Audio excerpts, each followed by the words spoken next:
The next combatants await: Yuuzhan Vong versus Species, 8472. Pain-born zealots versus bioengineered nightmares. A galaxy of war versus a dimension of unending evolution. Flayed flesh versus fluidic perfection. Hatred sculpted into life versus life sculpted into hatred. Who endures? Who adapts? Who breaks? The cosmic architect whispers, "Fight." No stars lit this place. There was no light, no vacuum, no void. There were living currents, arteries of existence, rivers of biomass stretching through the unspace of fluidic space, a dimension where reality breathed. From a tear in the fabric of matter, a Yuuzhan Vong world ship burst out, its hull emerging of plated bone and screaming sinew. The ship was alive, terrified, and covered in ritual scars. Priests chanted as polyps pulsed beneath the floors. Warriors carved fresh wounds into their own skin. The Supreme Commander roared across the vessel. "The gods bring us here! We invade the unholy!" Yuuzhan Vong warriors did not cheer. They scarred their own faces in response. Pain was their applause. Shapers released bioweapons, serpent cannons, spore grenades, viral beasts in cages of cartilage. The ship exhaled rage with every breath, but this dimension was not invadable. The moment the world ship arrived, fluidic space reacted. The living current shuddered. The biomass around them turned toward the intruder. Something huge swam in the dark, its shape unknown, its mass uncountable. It wasn't flying, it was swimming through existence itself. Then came the first voice. Not sound, not speech, biological command. Species 8472 communicated without language. A wave of thought slammed into the Vong fleet. Unpure, unfit, unmade. The Vong laughed, hundreds of them, laughing through agony, through blood, through cut flesh. The gods demand sacrifice. Take our pain. Give us a foe worthy. Shapers ripped spikes from their own arms and fed them to the ship as offerings. Warriors carved symbols of war into their breathing armor. Pain was prayer. Pain earned miracles, and the gods answered. 1,000 organisms exploded forth from the Vong ship's living bays. Writhing weapons, suicide spores, acid-fanged predators launched into the living current of fluidic space. The space responded, not with fear, with evolution. Bio-ripples formed and solidified into dagger-bodied beasts. Species 8472 organisms were not individuals. They were cells of a single cosmic organism. Their bodies churned, then reorganized. One grew 10 limbs. Another hardened into bone metal. A third dissolved its own surface into corrosive tendrils. The Vong unleashed their first assault. Scar larva projectiles screamed out of bone cannons, burrowing into 8472 creatures and bursting into flesh-dissolving plague. 8472 shrieked without sound. Their cells changed shape. The plague became part of them, absorbed, consumed, repurposed. They evolved faster than infection could kill. The Vong roared and cut, deeper into themselves. The enemy is worthy. They launched more plague, ignoring the fact that the enemy was learning mid-infection. 8472 struck back without weapons. They weaponized environment. Fluidic streams of organic matter constricted. Pressures reversed. The living currents turned into massive jaws, constricting around the Vong ships. Whole fleets were crushed like bone under a fist. Yet the Vong did not die in despair. They died laughing, blood soaking their armor. Their supreme commander drove a bone axe into his own chest to empower his armor symbiote. The symbiote drank his blood and hardened, growing serrated spines that pierced attacking organisms. We feed our weapons with faith. Shapers released nightmare war beasts bred for atrocity, Leviathans with acid lungs and mouths lined with teeth that were grown from the bones of extinct galaxies. They leapt into fluidic currents and devoured everything they touched. Species 8472 organism swarms tore into them. The Leviathans bled acid. 8472 evolved resistance. The Leviathans screamed. 8472 evolved digestive counters. The Leviathans died. 8472 absorbed their traits. Their biology stole the enemy's weapons.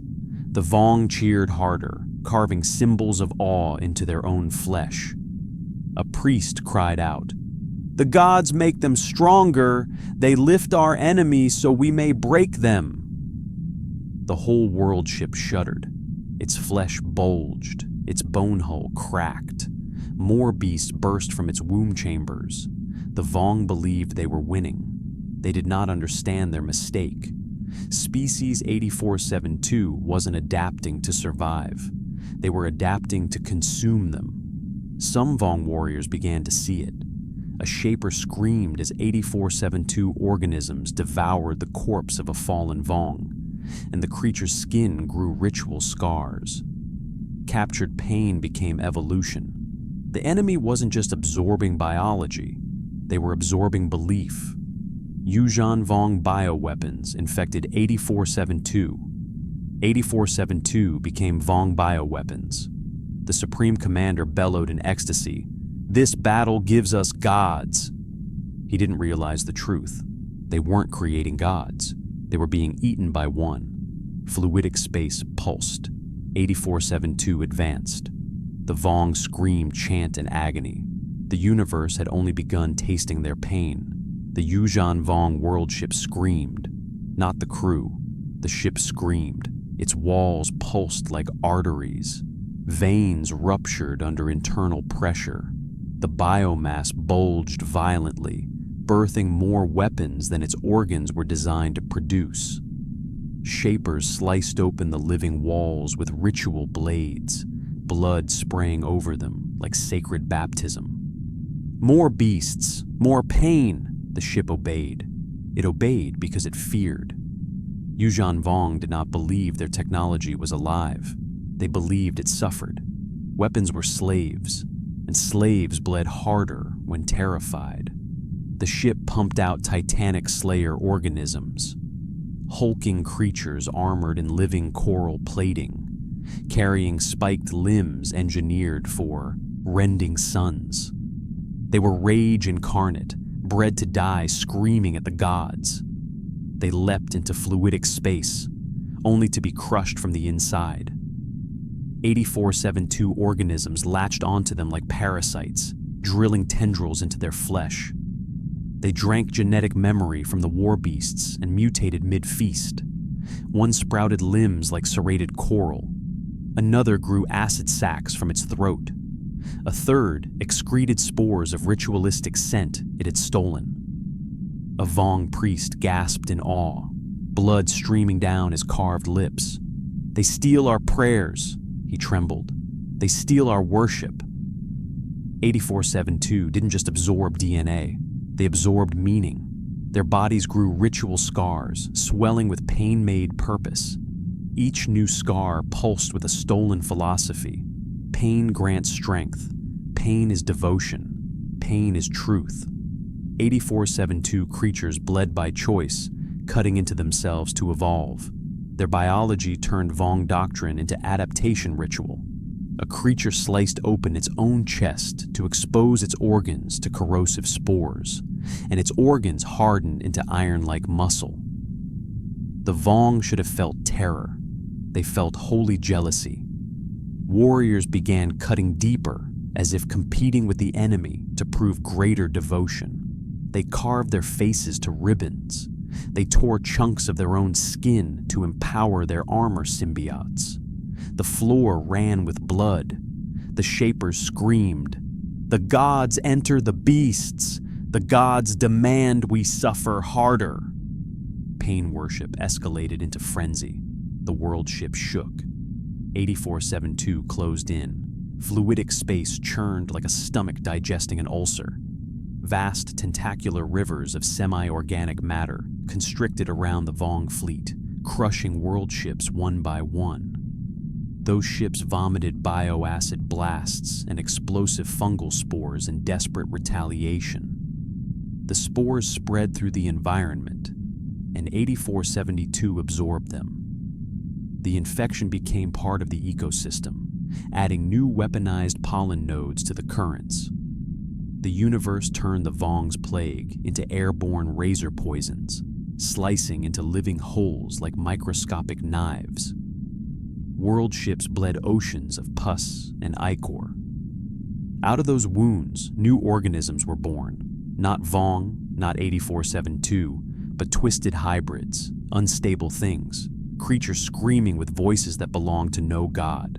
A terrified shaper fell to his knees. The gods rot our flesh. The hybrids grew teeth in places teeth shouldn't exist. They birthed tentacles covered in prayer markings. One creature tore itself in half and became two smaller beasts, both dying and living at once, both evolving in contradictory directions. 8472 were not gods. They were perfect atheism, evolution without purpose. The Vong begged for divine interpretation. Warriors flayed themselves raw, screaming for direction. Priests cut their tongues, offering flesh. Commanders killed their own subordinates to prove faith. None of it changed anything. Their prayers were meaningless here. Pain meant nothing to fluidic space. Pain was simply fuel. 8472 swam closer, forming an encircling wall of churning flesh. They were a reef of war, a barrier of biology. The Vong were trapped. The Supreme Commander howled. "Then we cut our way out!" He triggered the last biosphere weapon, the World Heart. A massive red organ pulsed within the world ship's belly, surrounded by chanting priests. They stabbed their own hearts open to feed it, blood gushing onto bone conduits. The World Heart awoke, swollen with sacrifice. It began to beat faster than a living star. Bone cannons reconfigured, veins tightened. The ship convulsed and vomited its deadliest weapon, a burst of reality-eating bioplague, designed to erase existence itself, devouring matter, thought, flesh, and consciousness. It expanded outward, like burning cancer. 8472 did not flee. They ingested it. The plague melted through their surfaces, devoured their cellular identity. Then their cells stole the plague's function. 8472 learned how to delete biology. One creature dissolved half a Vong warship by touching it. Another grew mandibles that ate thought. A third exhaled spores that removed the concept of breathing from nearby organisms. The Vong screamed in ecstasy and horror. Their gods weren't punishing them. Their gods were being replaced. One warrior collapsed to his knees, laughing through tears of agony. "We are not worthy enough to be the food of gods." 8472 surrounded the Vong fleet completely. No escape, no retreat, no victory, only consumption. Fluidic space pulsed, it hungered, and the Vong, for the first time since their creation, felt something greater than pain. They felt irrelevance. The Yuuzhan Vong fleet no longer fought for victory. They fought to suffer loudly enough that their gods might hear them before they died.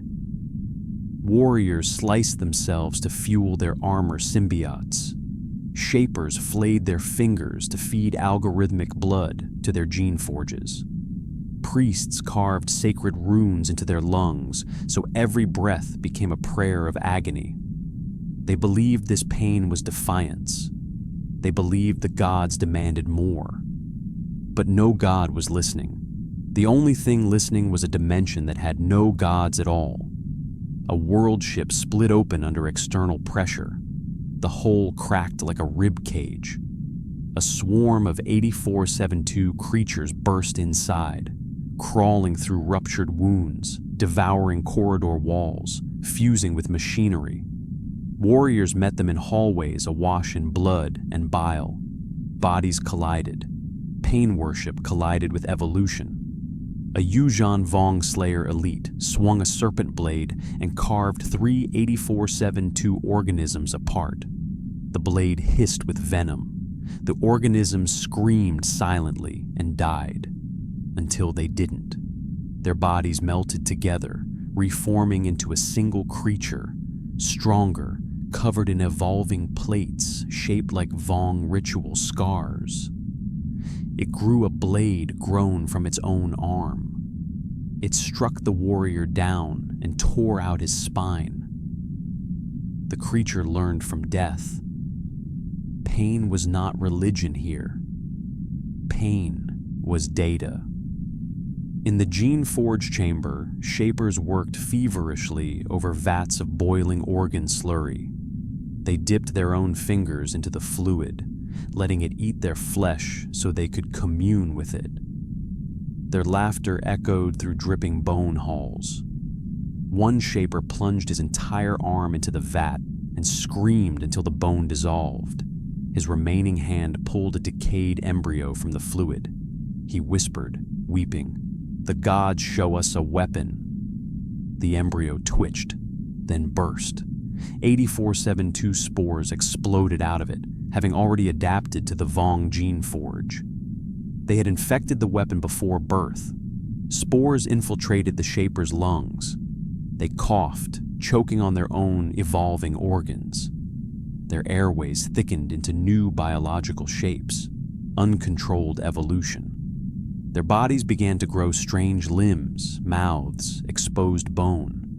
They died still laughing. They thought this was the gods' favor, their last mistake. Elsewhere, the Supreme Commander fought on the bio bridge, wielding a massive ossified axe grown from his own femur. Every swing severed limbs. Every impact splashed green and red blood alike. The bridge floor was 8 inches deep in gore. He roared, "If we are to be eaten, let us be remembered as a great feast." He charged into a massive 8472 beast. The beast allowed itself to be wounded, just to analyze the pain conducted through his axe. Its flesh bulged, absorbing information. A new limb sprouted instantly, mirroring his axe's purpose. The limb hardened into bone, forming its own axe-like weapon. 8472 swung. The Supreme Commander blocked it with ritual pride. 8472 swung again. The Commander's arm shattered. His weapon clattered into the blood.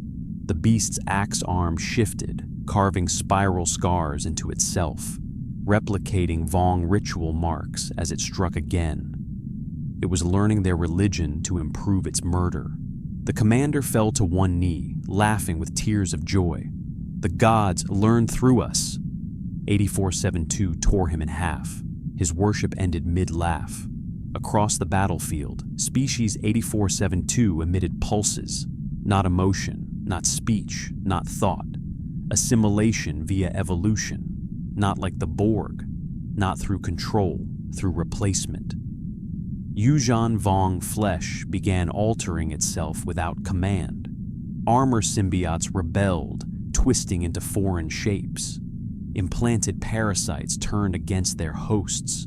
Ritual tattoos liquefied on skin, crawling like black blood. Ranks collapsed in confusion. Warriors swung at their own armor. Priests stabbed their chests trying to carve out mutating organs.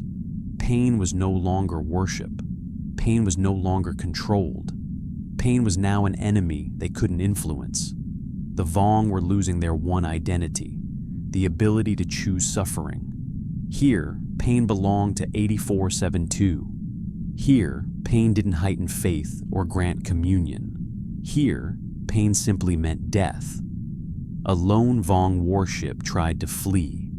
It didn't escape. Fluidic space refused. Its current surged into a whirlpool around the ship, an organic siphon. The entire ship was dragged into a maw of living matter. The hull ruptured, and thousands of warriors drowned in biomechanical digestive fluid. Their flesh dissolved, absorbed into the ecosystem. The ship itself was eaten alive. Bones cracked and dissolved into nutrients.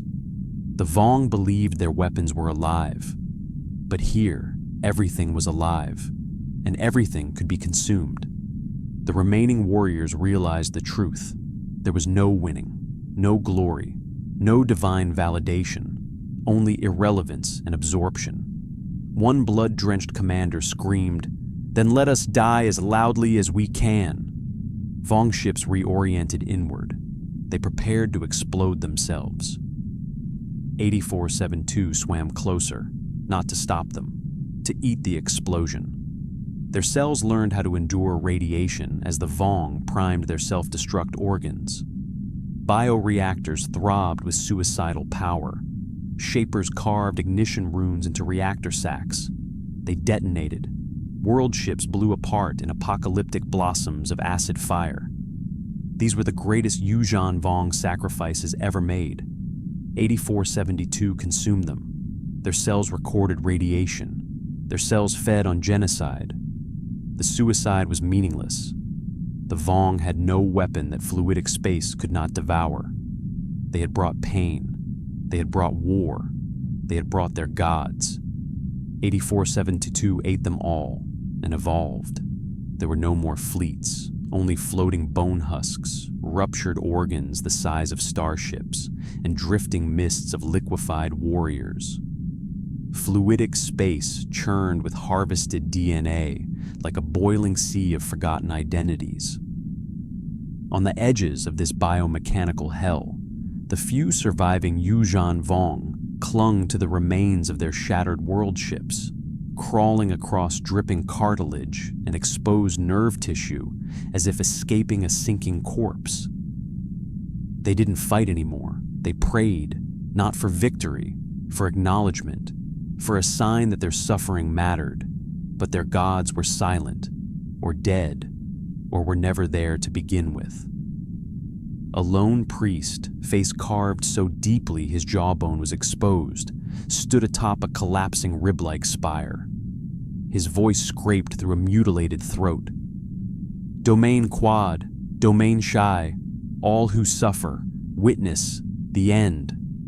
He cut open his own chest, ripped out a living implant, a pain amplifier, and held it above him like a torch. The tendrils writhed and screamed. Blood poured down his robes like wine. "We gift our agony to you." He cast himself into the ocean of evolving flesh below, offering his pain, his devotion. Fluidic space answered. The priest's body dissolved instantly. No consumption ritual, no sacred meaning, just chemical breakdown. His God offering didn't echo through eternity. It evaporated. Clusters of 8472 organisms floated in formation. They weren't randomly attacking anymore. They weren't hunting. They weren't even curious. They were collecting, harvesting, cataloging. The Yuuzhan Vong weren't enemies. They were samples. Every piece of their culture, every living weapon, every engineered sacrifice, every genetic mutation, it was all being absorbed, analyzed, processed, then discarded. 8472 didn't want to conquer their world. They wanted to erase the idea of them, to learn their biology so deeply that they could delete its reason to exist. Not assimilation, not domination, replacement through understanding. The Vong had no immunity to this. They had no technological fallback. They had no spiritual salvation. They had defined themselves by pain, sacrifice, and war. And they were being replaced by a species that did those things as reflex, without religion, without ecstasy, without purpose. The pain meant nothing here. A massive surviving warrior, a slayer with 4 arms and an obsidian spine, charged across the decaying remains of a world ship scaffold.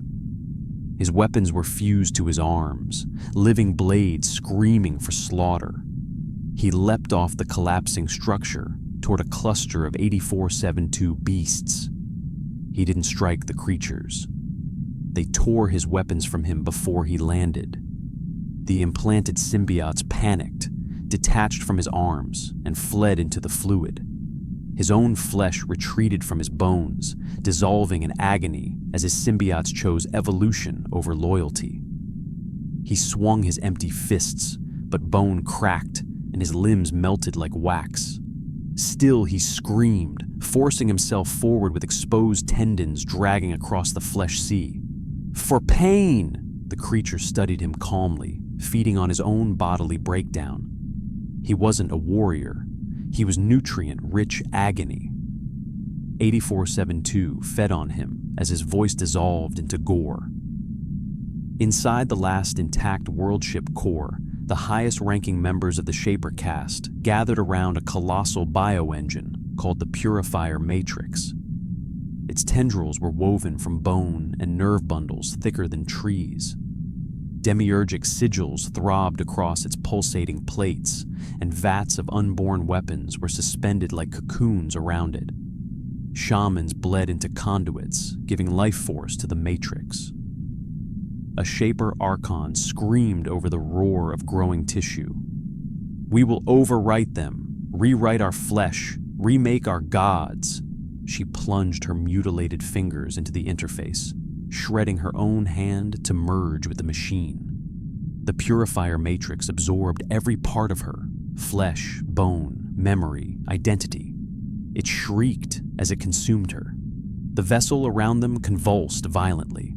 The Shapers watched with fanatic hope. New life burst from the Matrix, then instantly died. The unborn weapons liquefied on emergence. Adaptation corrupted their cells before birth.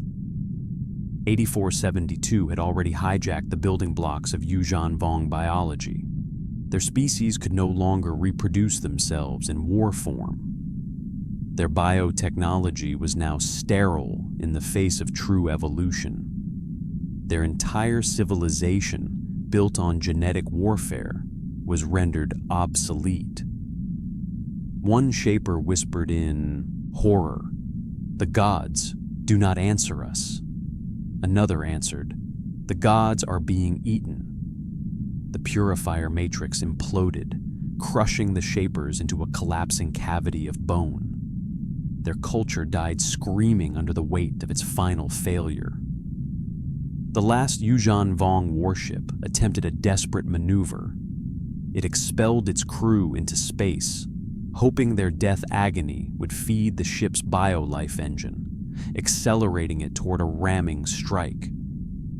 Thousands of warriors willingly choked on their own blood as the ship absorbed their death throes. Bones snapped, flesh withered, organs exploded, all fueling the ship's final charge. The world ship screamed like a wounded animal, bone thrusters igniting. It surged toward the heart of the 8472 cluster. Impact. The explosion was grand.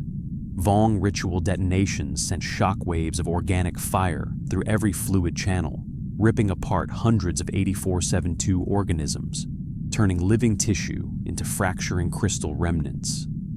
A blast so powerful the gods would have wept if they existed. The explosion faded into fog. The organisms reformed, cell by cell. Crystalline fragments melted back into fluid.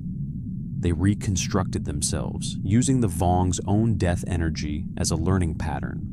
The suicide attack made them stronger. The survivors realized the nightmare. Yuuzhan Vong worshipped agony as power. 8472 used agony as source code. Vong death was not rebellion, it was just more evolution. The last living warriors stared at the monster swimming toward them.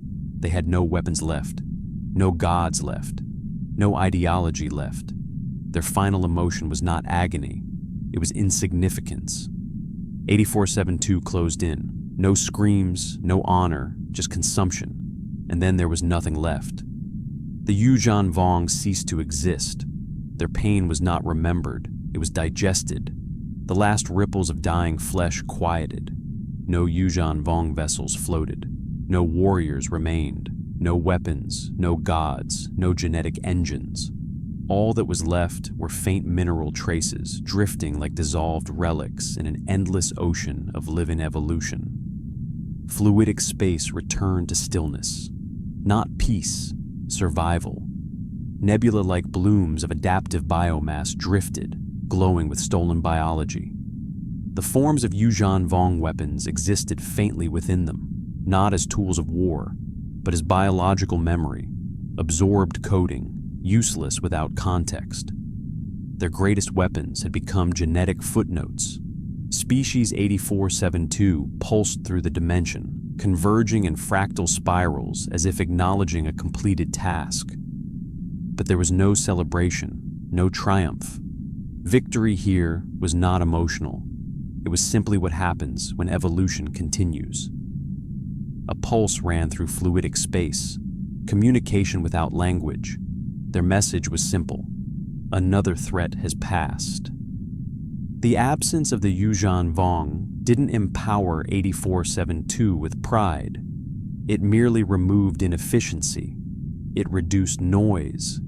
It cleared the ecosystem of something wasteful. The Vong believed suffering was a gift to gods. Here, suffering was protein. In the quiet aftermath, the fluid sheath around a massive 8472 cluster parted, revealing the faint imprint of what the Vong had been. Skeletal patterns, unfinished cells marked with ritual scar mimicry, a silent archive. The creatures examined the imprint digitally through cellular reasoning, not curiosity. They studied the Vong religion, not to honor it, but because biology learns everything indiscriminately, even nonsense. To species 8472, ideology was a metabolite. They consumed meaning with the same indifference they consumed flesh. The Vong hadn't simply died. They had been broken down into total irrelevance. Their entire culture was nothing more than a biological miscalculation, corrected by a universe with no tolerance for waste. Far beyond fluidic space, breaches closed, micro-rifts sealed like healing wounds. No remainder of the species that tried to invade remained in normal space. Star Wars would never know they were gone. Their disappearance would register in no military archive, no history tablet. The Yuuzhan Vong did not fall in glorious battle. They were deleted. No epic songs, no solemn memorials, no surviving exile to carry memory forward. The galaxy would continue without their theology, without their sacrifices. The Vong were not defeated in war. They were outrun by evolution.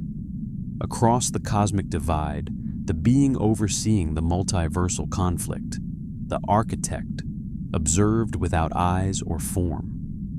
His awareness stretched into fluidic space, analyzing the outcome without preference, without joy. He acknowledged the truth with a pulse that made galaxies resonate like tuning forks.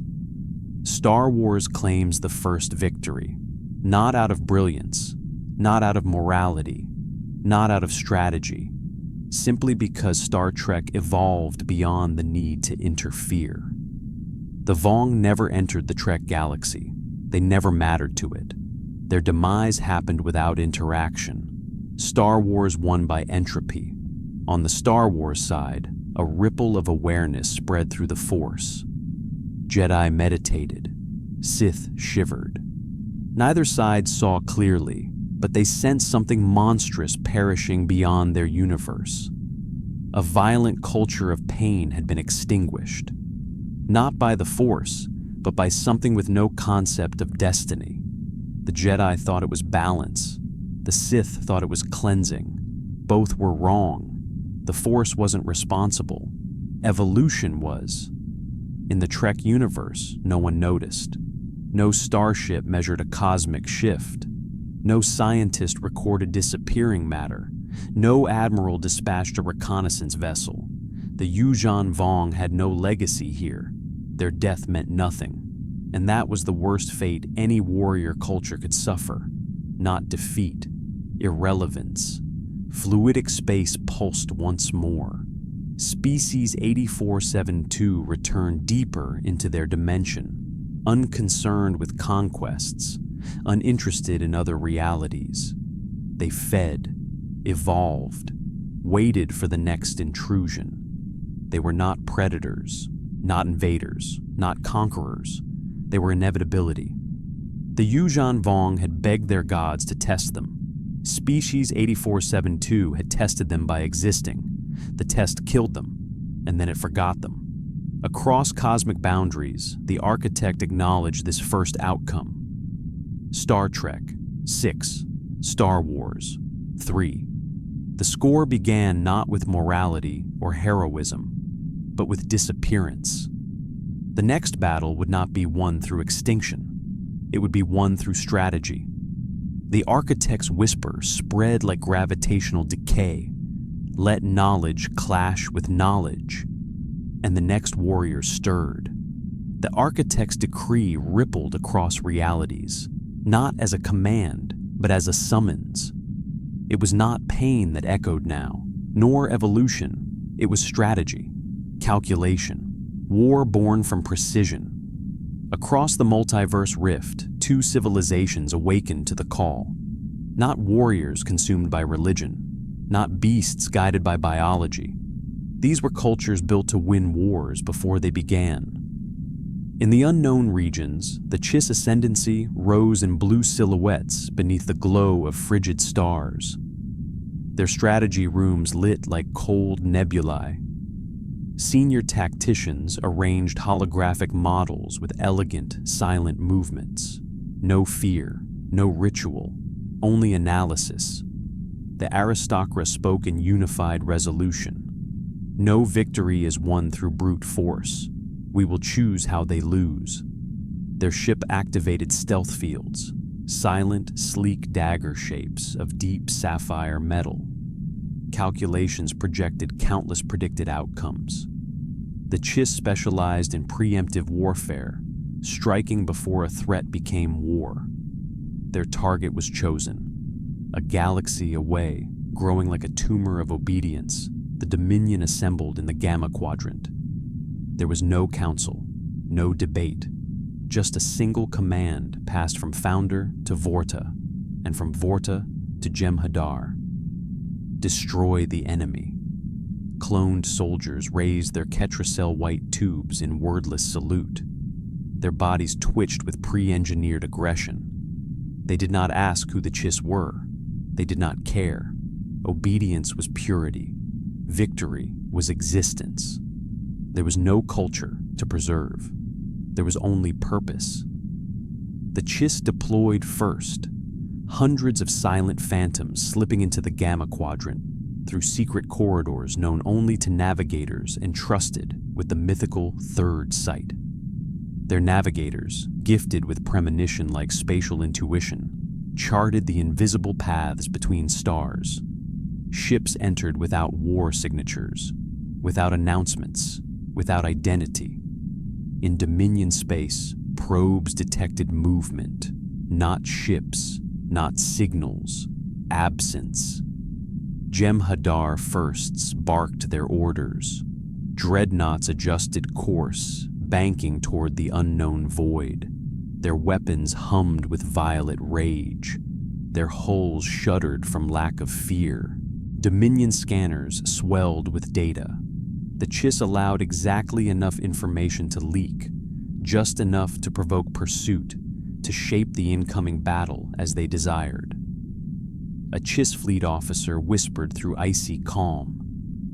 "Hold them, just a little closer." The Jem'Hadar charged. They did not flank. They did not scan twice. They did not prepare. They attacked. Multiple wings of attack cruisers surged forward, engines burning violet trails. They uncloaked their own vessels with hostile broadcasts. The Dominion didn't hide from war.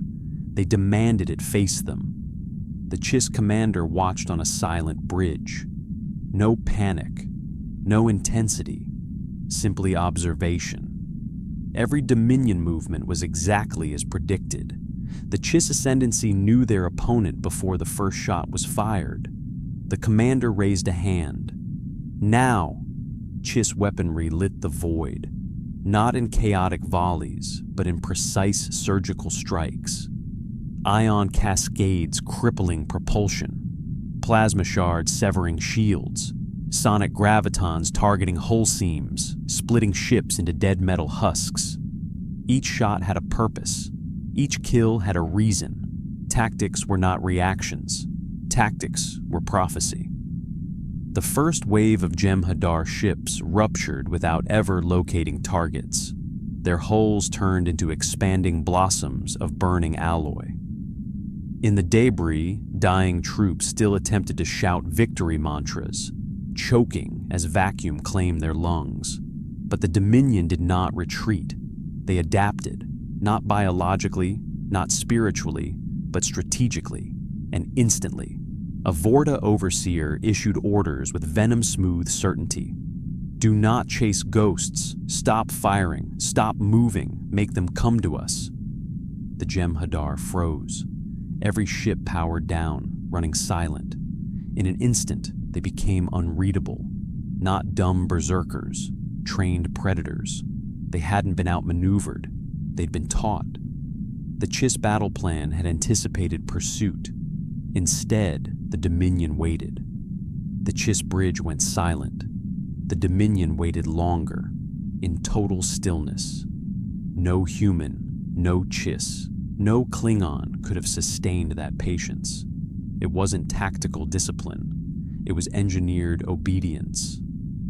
Finally, a Chiss officer whispered, "Commander, they're forcing us into unknown variables." The Chiss commander lowered her eyes, understanding the flawless countermeasure. They just weaponized predictability. Strategy war was no longer one-sided. Two intellects stared through the void, unseen. Blue skin dripping like frost over star fields. White-blooded killers waiting like statues. Neither would break, neither would rush, neither would panic. This was not warfare. This was chess played with civilizations. The Chiss aimed to control destiny. The Dominion aimed to serve it. Only one way of thinking could survive. The architect whispered across the void. Let intelligence draw blood. And the battlefield ignited with phase detonations as both sides moved first. The Dominion held their stillness like a blade, waiting, not hunting, not chasing, inviting the Chiss to make the first mistake. That patience shouldn't have existed. It wasn't logical. It wasn't strategic insight. It was programming. A living army frozen by command, a fleet suspended on obedience alone. The Chiss had expected bloodthirsty pursuit.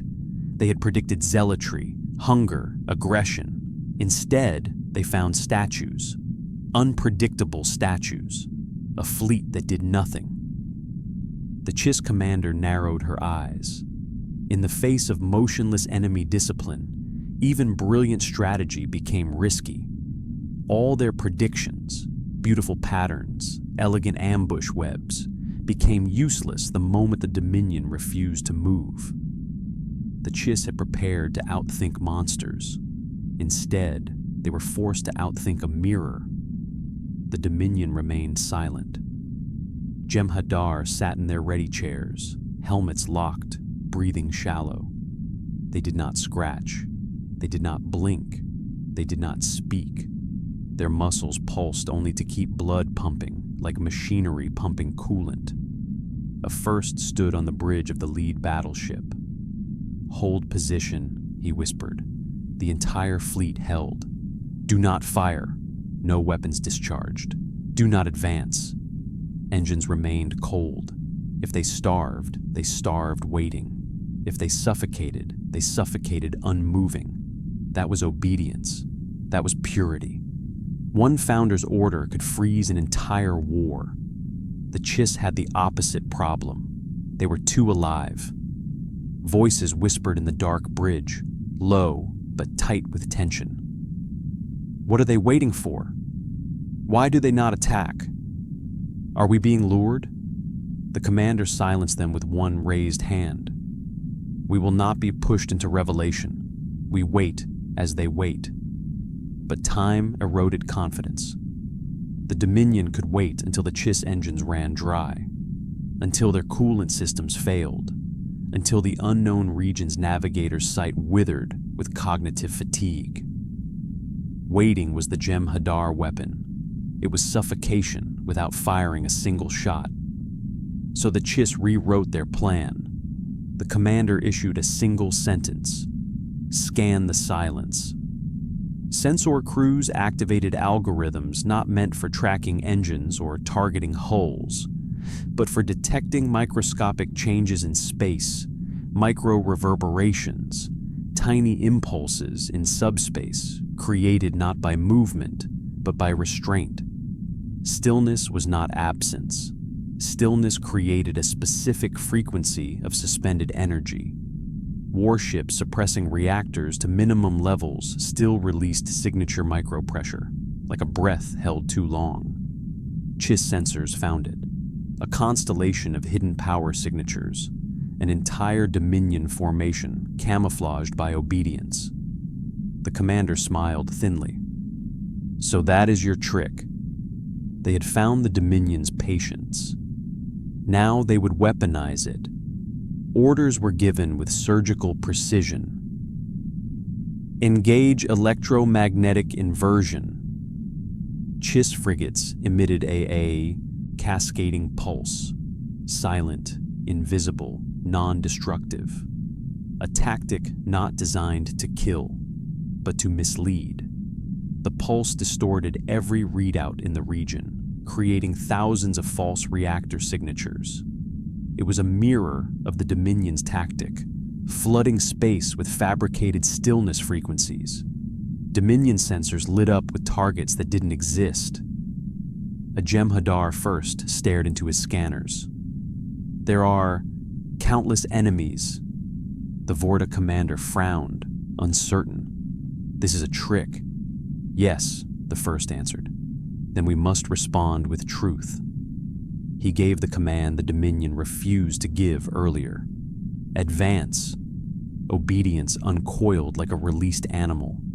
The Dominion surged forward. Hundreds of ships broke their paralysis in a single coordinated charge. They didn't form formations. They didn't adjust course vectors.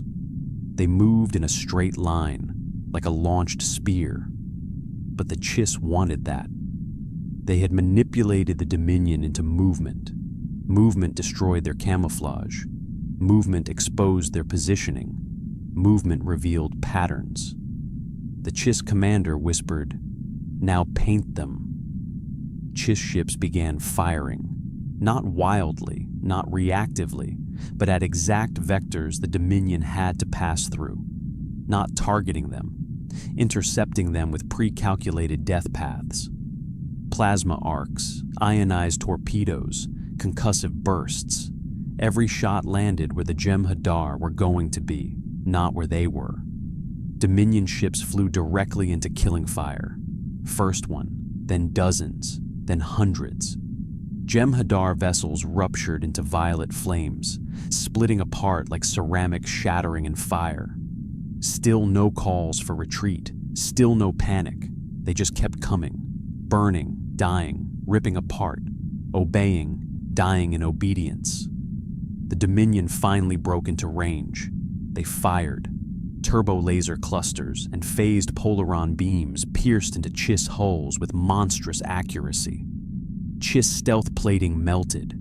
Entire carriers groaned under burning impacts.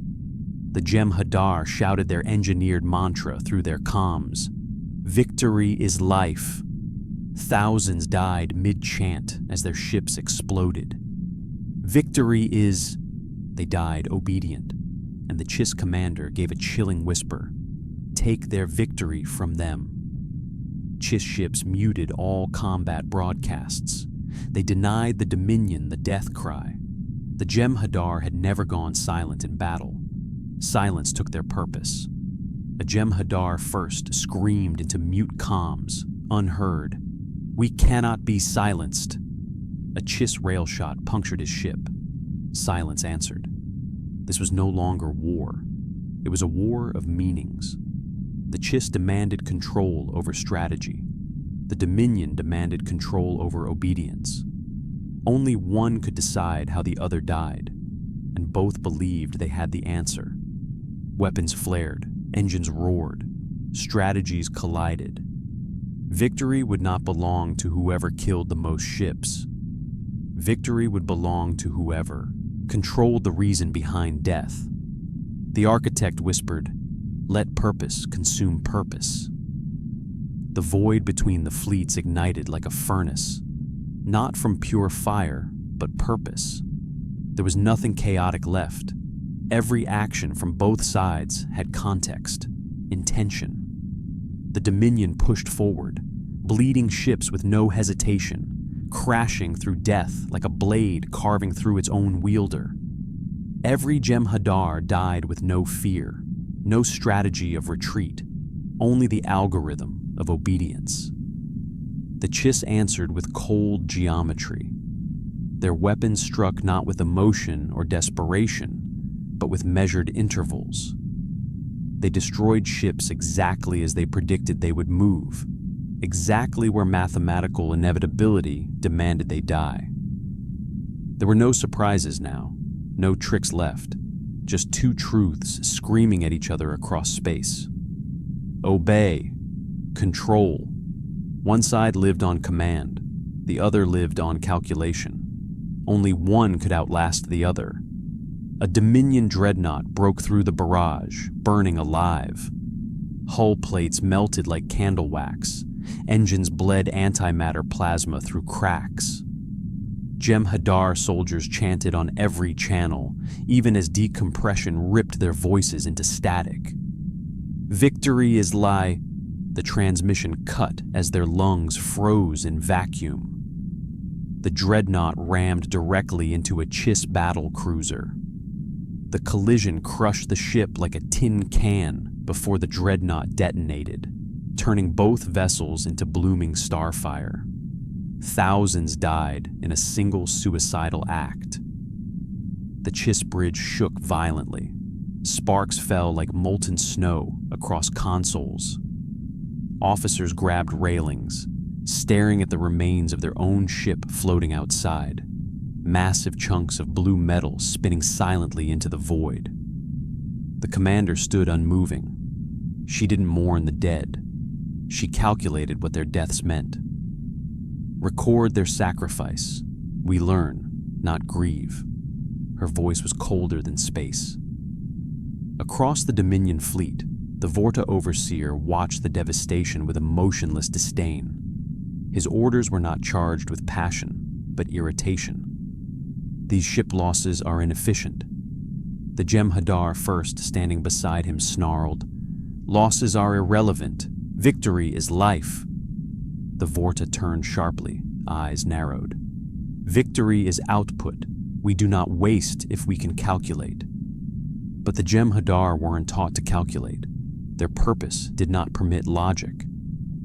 "Victory is life," the first repeated. "Yes," the Vorta said quietly, "and life must be spent wisely." In a rare inversion, the Vorta gave a combat order normally beneath him. He leaned toward the comms. "All ships, change tactics. Do not pursue patterns. Pursue disruption." The Jem'Hadar obeyed instantly, but this time they obeyed a shift in obedience. They fired randomly. They charged unevenly. They didn't coordinate. Their chaos wasn't undisciplined. It was commanded. It was obedience weaponized into unpredictability. The Chiss sensors lit with confusion. "What are they doing? They're breaking formation! No pattern!" The commander's eyes widened. "Oh no!" The Dominion had stolen vulnerability from the Chiss. They made randomness into doctrine. They turned unpredictability into obedience. Tactics once belonging to fluid improvisation became regimented, rule-bound disorder. Chaos, the commander breathed. "With discipline." The battlefield inverted. Jem'Hadar ships split into wild spirals, crashing through formations not in suicide, but in tactical harassment. They didn't destroy ships. They disabled them, ramming antenna arrays, tearing open sensor domes, ripping blind spots into stealth craft. A Chiss destroyer fired into empty space, thinking a hostile was there, because a Dominion ship had deliberately emitted false thruster flares. The Chiss were being forced to guess, and guessing was the Chiss's only sin. Clusters of Jem'Hadar suicide craft launched shock pulses into Chiss engine vents, deforming propulsion systems. Chiss thrusters began to sputter, not fully failing, but losing vector precision. Once perfect movements now drifted by degrees, only a few degrees, but enough to break flawless aim. A Dominion breacher cruiser fired a Polaron wave at a skewed Chiss frigate. The frigate's defense array misaligned by less than half a second. It died instantly. A whisper spread through Chiss ships, spoken by a terrified officer who never thought he'd feel fear. "They're thinking with obedience." The Chiss commander answered dryly, "No, they are obeying without the need to think." The Dominion had found a third path neither side predicted: strategic ignorance, not stupidity, not intelligence. Purpose so pure it replaced thinking entirely. The Chiss realized the horrifying truth. The Dominion didn't need strategy. The Dominion needed orders. Orders were enough. The Dominion began to push the Chiss back, not through overwhelming firepower, not through superior positioning, but through the corruption of logic. The Chiss had built a perfect system, one so flawless that it required the enemy to make sense. The Dominion refused to make sense. The Chiss commander whispered, "We are losing clarity." Her second-in-command replied, "Then we must abandon clarity." She closed her eyes. "No, we must weaponize it." Across the Dominion fleet, Jem'Hadar celebrated deaths without victory, because obedience was victory. Across the Chiss fleet, officers prepared to do the unthinkable: attack without calculation, fire without prediction, risk without certainty. For the first time in their history, the Chiss prepared to choose a tactic that wasn't perfect, not because they wanted to, because nothing else would work. The Chiss commander raised her hand. "For the unknown." They fired into randomness. A chaotic storm erupted. Strategy had become slaughter. The void turned savage. Predictive fire vanished. Precision evaporated. The Chiss abandoned symmetry, abandoning the pride of perfect shots and elegant traps. Their disciplined arrays shattered into jagged arcs of plasma, scattering across the battlefield like broken glass. They weren't aiming to kill anymore. They were aiming to confuse. Blue beams slashed at empty dark. Torpedoes detonated without targets, lighting space with unpredictable radiation bursts that blinded sensors, Chiss and Dominion alike. It wasn't beautiful. It wasn't dignified. It was crude. It was effective. A Jem'Hadar strike wing moved to flank, only to be vaporized by a torpedo that had been launched with no target. Not a prediction, not a trap, an accident, weaponized into inevitability. The first on the Dominion flagship snarled in uncomprehending fury. "They don't know what they're doing!" "Yes," the Vorta whispered. "That is the tactic."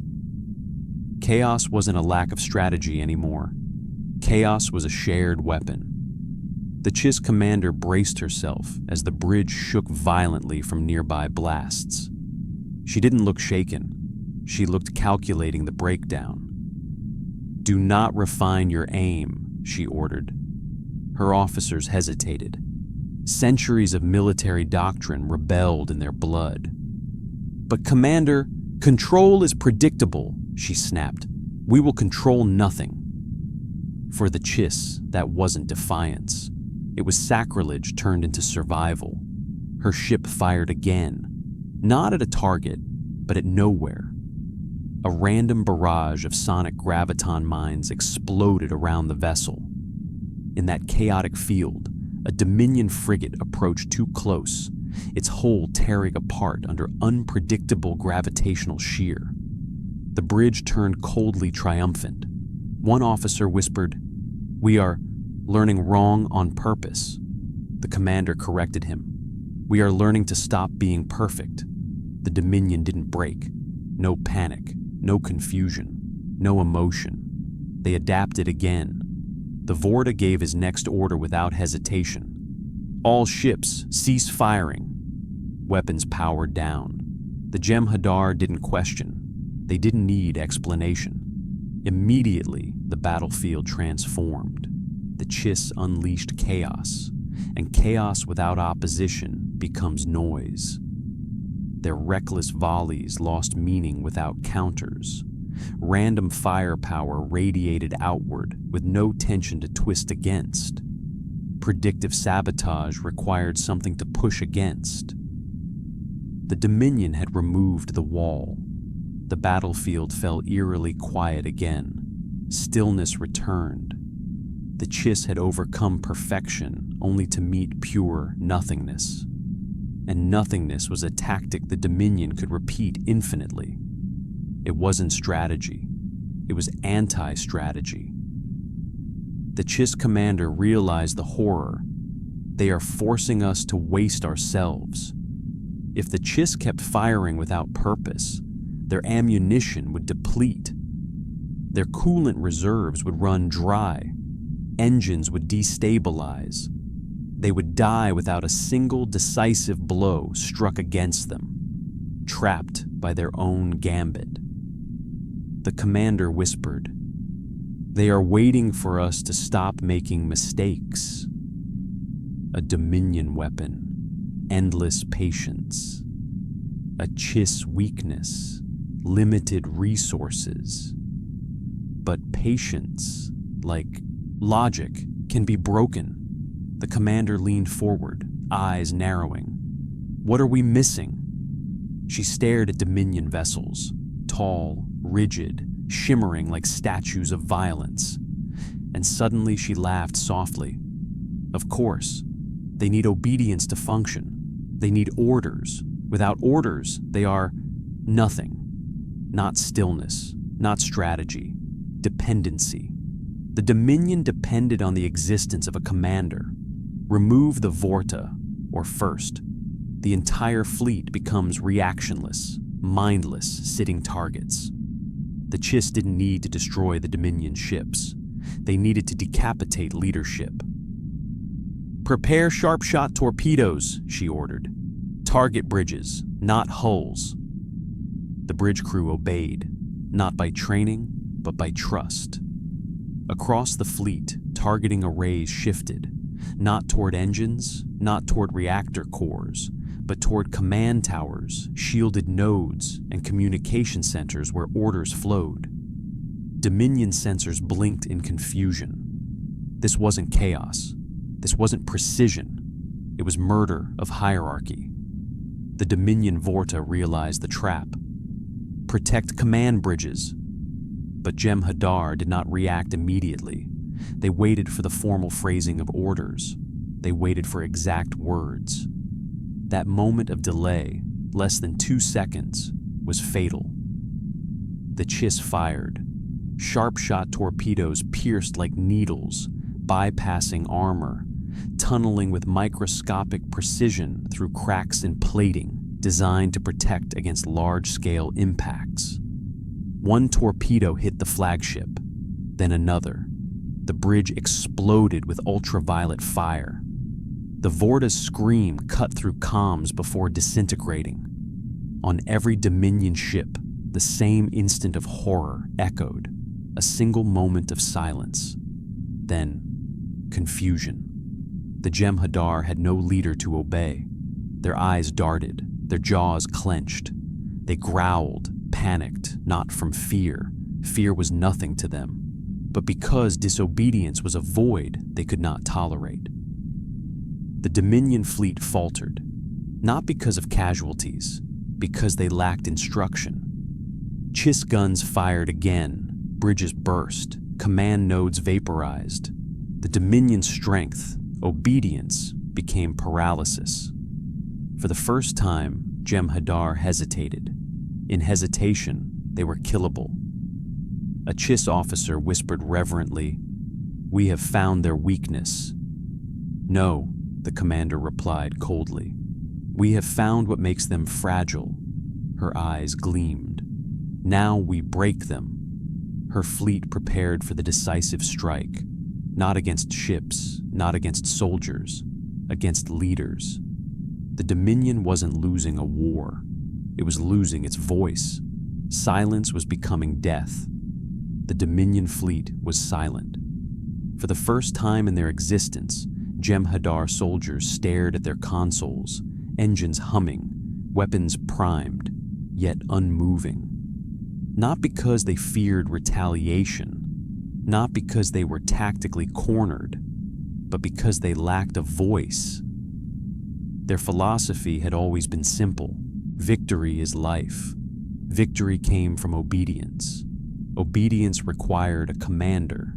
Their commanders had been murdered with surgical coldness.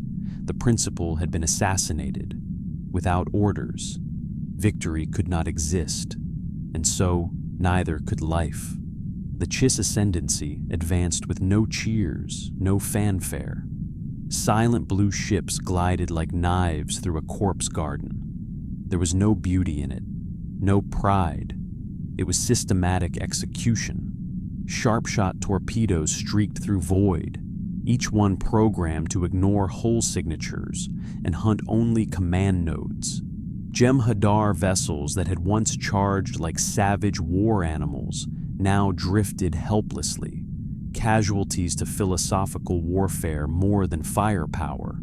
A Jem'Hadar first, still alive on the wrecked bridge of the dreadnought, shouted into his mute comms, "We require orders! Victory demands command!"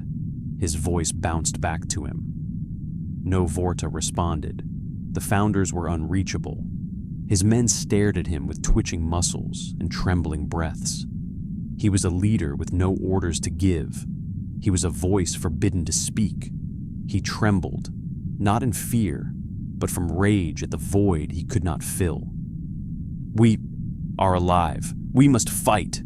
His crew remained frozen. To act without command was blasphemy. Obedience was life. Disobedience was death. So they sat, dying while alive. He choked on his own purpose.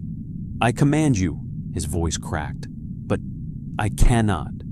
He collapsed to his knees. The Vorta had always believed themselves untouchable.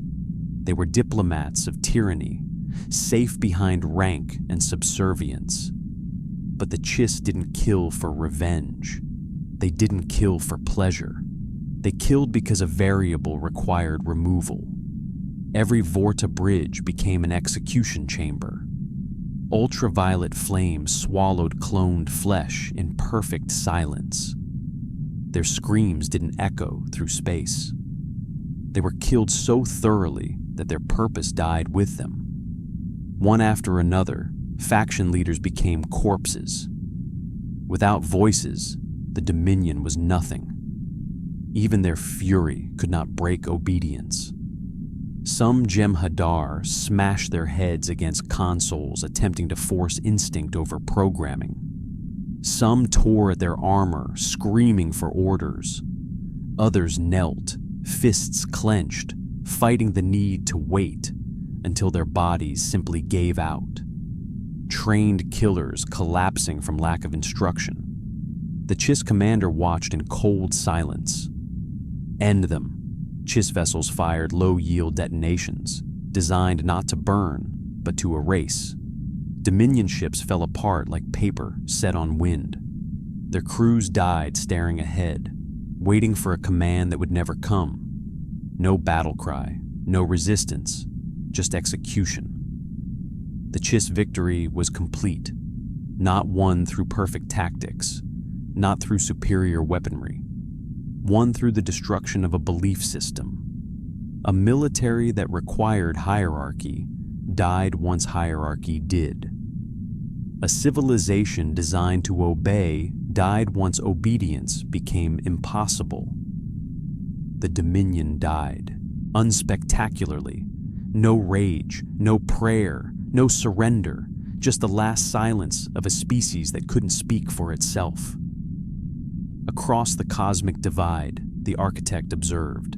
His voice didn't roar with approval, nor whisper with disdain. It simply echoed with truth. Knowledge shapes destiny, dependence destroys it. A ripple crossed the universes. Star Trek claims its first point. The score shifted.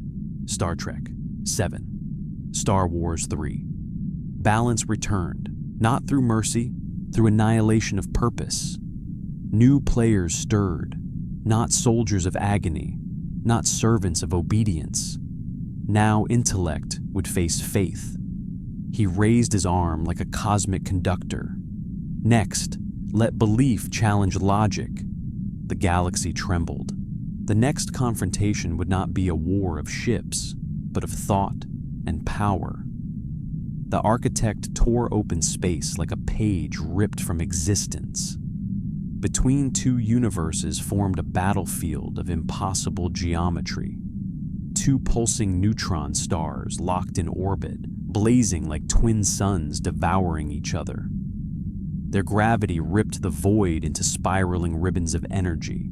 Magnetic storms lashed the darkness like cosmic whips. This was not a stage built for armies. This was a crucible meant for ideology. Between them materialized two forces. On one side, robed silhouettes hovering across shimmering platforms of compressed gravity, lightsabers unlit but hands ready. The Jedi Council, Mace Windu, Ki-Adi-Mundi, Plo Koon, Shak-Ti, Aayla Secura, Yoda himself, dozens more. Not generals now, not diplomats, guardians of a dying religion. On the opposite side, a formation of cold precision. Vulcans in matte steel robes, faces unpainted by emotion, their neural hoods glowing with deep green light. Their hands rested not on weapons, but on quantum AI implants clamped to their temples. The Logic Coalition, High Priest of Logic Soral, Elder Taven, Specialist Vorus, Neuroempath Savok, dozens of exact minds fused into a collective calculation, not a hive of obedience. A network of pure reason, not one voice. Many minds agreeing by choice. Yoda's eyes opened, heavy with centuries. No malice in them there is. Dangerous still. Logic without balance is. Soral tilted his head. Emotion clouds judgment. You prove our necessity. The architect's voice carved itself into every mind. Two philosophies. One must end to preserve the other. No armies would clash. No fleets would fire. This war would be waged through power of mind and science and the Force. The stars pulsed brighter, dragging time unevenly. Thoughts stretched, heartbeats slowed. 1 second became 5. Gravity bent every movement toward inevitability. Jedi Council versus Vulcan science. Elders. The first strike came without a blade. Soral raised 2 fingers. A pulse of green radiation unfolded from his neural rig. Silent, invisible, immediate. It was a logic wave, a synchronized cognitive burst designed to disrupt emotional decision-making. The Jedi staggered. Mace Windu clenched his fists, jaw tightening as his senses dulled. Not weakened, just balanced too aggressively. Emotion suppressed the Force. Logic severed intuition. Their connection frayed.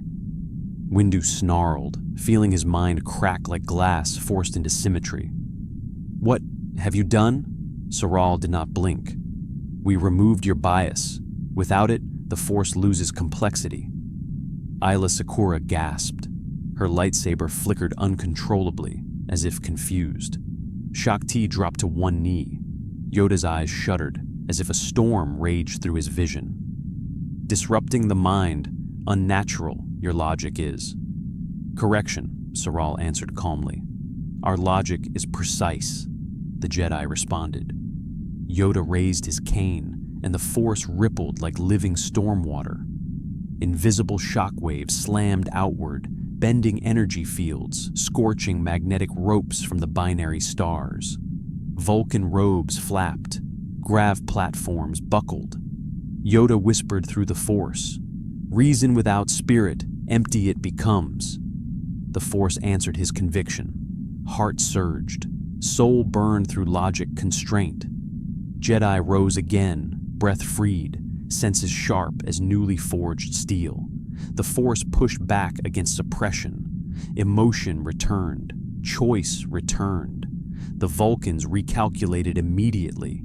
T'Ven tapped her neural hood. Conclusion: emotional rebound exceeds expected parameters.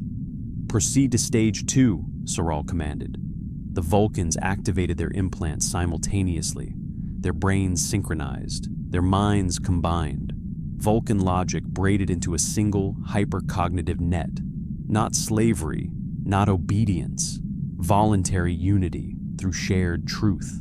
They became a logic matrix. The Jedi felt it as a crushing quiet, not darkness, not violence, silence, a suffocating blanket over every feeling. Plo Koon's lungs froze. Ki-Adi-Mundi dropped his saber, clutching his skull. Isla stumbled as her heartbeat slowed, each thump a distant echo. The Force didn't vanish. It was being outthought. Windu shouted, voice cracking.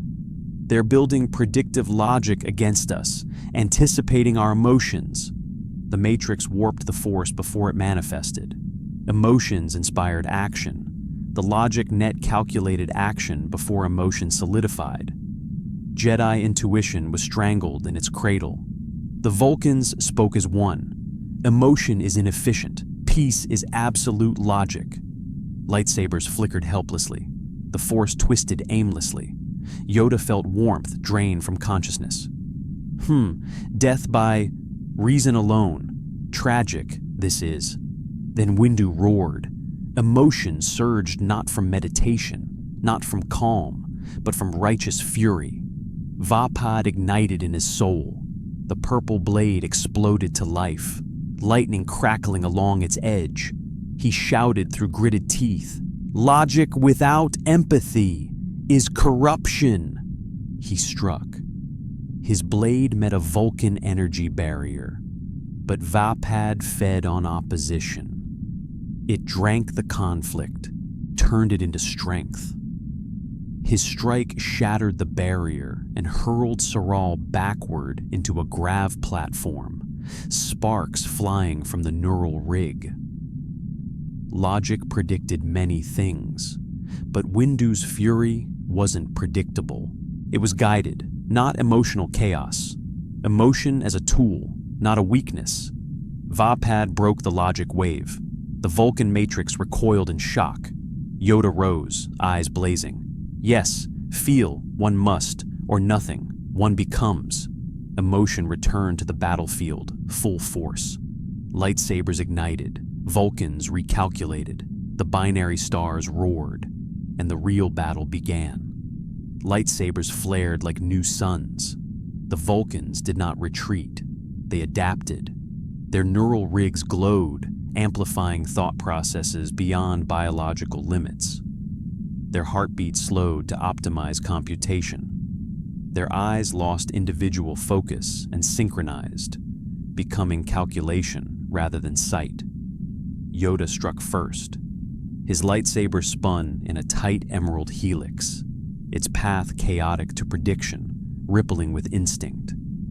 Yet as soon as he moved, Elder Vorus raised 2 fingers, completing a probability formula before the strike even neared. He stepped aside, not dodging, pre-answering. Yoda's blade passed through empty air.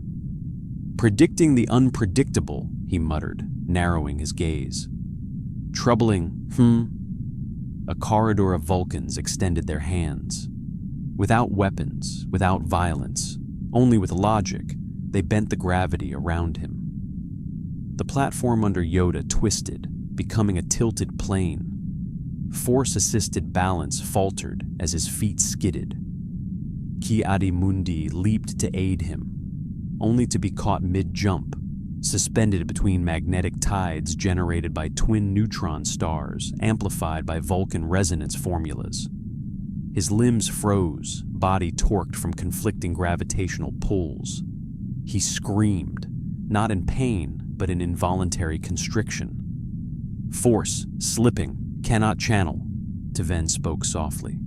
"You rely on flow, we exploit constants." Isla Secura moved with sudden ferocity. She lunged, spinning her saber in sheer survival reflex. Art, not logic. Instinct, not prediction. She leapt high, twisting midair, aiming for Elder Savac's neural rig, one precise jab to end his processing.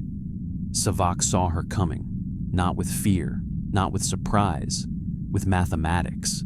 He shifted only 2 millimeters, a perfect sidestep. His hand pressed against her hip, not a strike, not a block, just force enough to redirect momentum. She spiraled off trajectory, landing hard, skidding across the platform until sparks split her palms. Savac whispered, "Emotion wastes energy. You burn yourself to move us." Isla spat, rising slowly.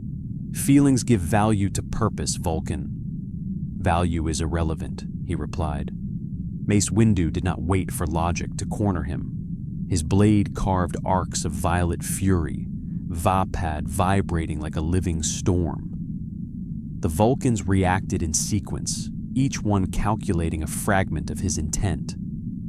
Their logic matrix predicted his next attack, his stance, his heartbeat. He turned unpredictability into technique. A lightning sprint, a violent feint, a backward strike that cut through probability charts. He exploited tension, not calm. Every block they made fed him, every calculation sharpened him. Vapad was not randomness. Vapad was harmony with conflict. "You can't predict what you don't understand," he growled. Soral stepped forward, neural rig hissing. "We understand you perfectly. You are a slave to your passion." Windu attacked. Soral's hands moved with surgical exactness. He didn't block, he dismissed. He didn't evade, he rerouted. The logic matrix guided him like a puppet master of reason. Blade met nothing.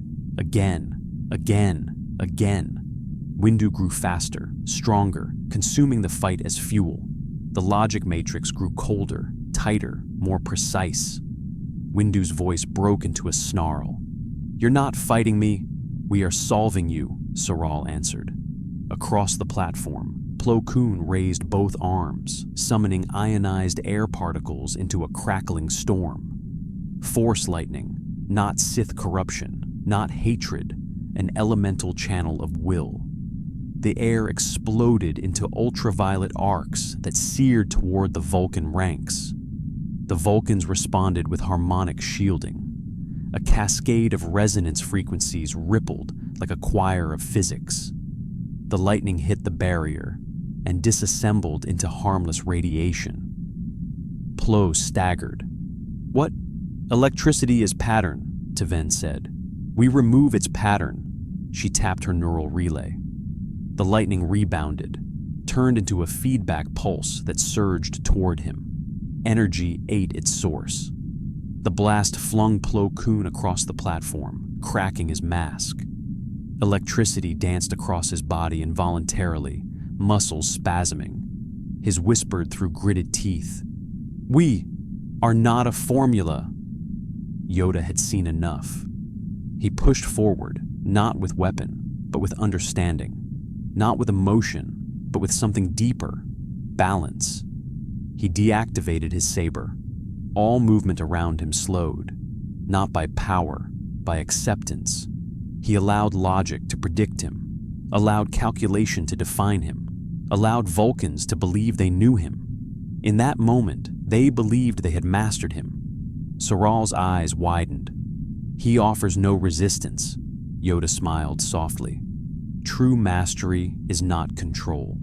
It is peace within action." He stepped forward. The Vulcan matrix couldn't compute a choice that didn't seek advantage, couldn't predict a strike that wasn't a strike, couldn't dominate a mind without conflict. Yoda reached Soral, placed 2 fingers to his neural rig, not with violence, with unmatched stillness. The Force moved, not as emotion, not as chaos, as clarity. The rig exploded. Soral fell. The matrix shattered. The Vulcans gasped, not in pain, but in pure cognitive dissonance. Calculations dissolved. Logic unraveled. Their unity rippled with uncertainty. Emotion seeped through cracks. The battle was no longer logic versus passion. It was becoming something neither side understood. Balance. The Vulcans trembled. The Jedi steadied. The stars roared. The true conflict had only just begun. The Vulcan matrix flickered like a dying star. Its neural lattice, built from quantum resonance and logical synchronization, wavered with cascading uncertainty. One rig destroyed meant nothing to its function, until Yoda touched it with something beyond logic. He did not break its equations. He made them feel irrelevant, and that was collapse. Elder Vorus fell back, clutching his chest, though there was no wound. The logic that tethered him to certainty fractured.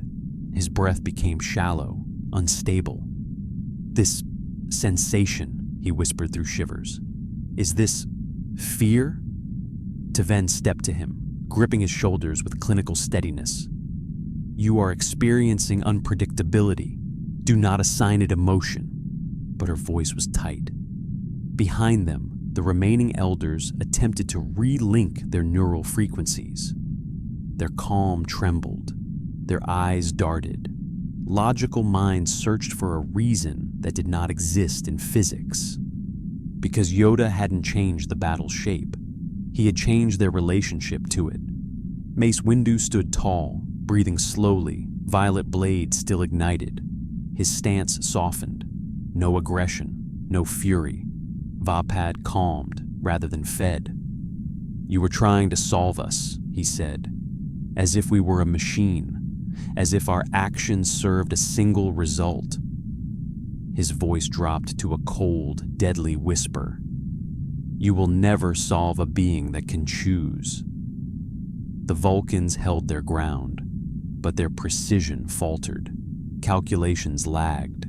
Predictions showed contradictory outcomes. The logic matrix was broken, not by damage, but by perspective. Savak whispered, "Free will is inefficient." Windu's eyes hardened. "Free will is the edge you cannot see coming." He charged, not chaotic, not passionate, entirely deliberate. Yet the choice was made in real time, not from emotional engine, not from tactical expectancy. He swung with decision, not reaction, and for the first time, the Vulcan elders hesitated. His blade cut through Savak's shoulder, controlled, not lethal, intentional, surgical. He did not kill what could still learn. Savak fell, clutching his wound. Blood ran down his arm, warm, red, undeniable. His voice shook. "Pain exists without logic." Windu nodded. "And so does growth." Ayla Secura rose again, slower but clearer. Her hand still shook from the earlier fall. She did not rush. She breathed. Her saber hummed with patient focus rather than survival urgency. She stared down Taven, who adjusted her neural rig with trembling fingers, regaining coordination through sheer discipline. "You fight without boundaries, Jedi," Taven stated. "How can you be trusted with power when you wield it so fluidly?" Ayla approached, not to strike, to ask. "Why must power be trusted to be used? Why must emotion be avoided to be understood?" Taven stepped back. Emotion clouds discipline. Isla raised her lightsaber into a low guard. Emotion gives, reason meaning, logic without feeling cannot judge what is worth preserving. She attacked, not to overwhelm, but to resonate. Her strikes held rhythm, but not pattern. Her movements had flow, but no prediction chain. Taven blocked 3 blows, but the 4th redirected her arm by a mere centimeter. The 5th gently displaced her footing. The 6th landed not on her throat, not on her chest, but on her neural rig's tuning node. It snapped. Ayla whispered, "You evolve when you stop fearing what you cannot control." Ki-Adi-Mundi, freed from the warped magnetism, knelt, exhausted. His cerebral training allowed him to speak on equal terms more than fight. His mind reached gently into the shattered logic of the Vulcan network. "We do not come to conquer," he said. "We do not come to dominate. We come to balance." Elder Voris stared back at him, trembling not from fear, but from lack of framework. Balance is contradiction. Balance means a system with no resolution. Ki-Adi-Mundi nodded slowly. Yes, and life is contradiction, and growth is unresolved. The universe expands not to reach an answer, but simply to continue.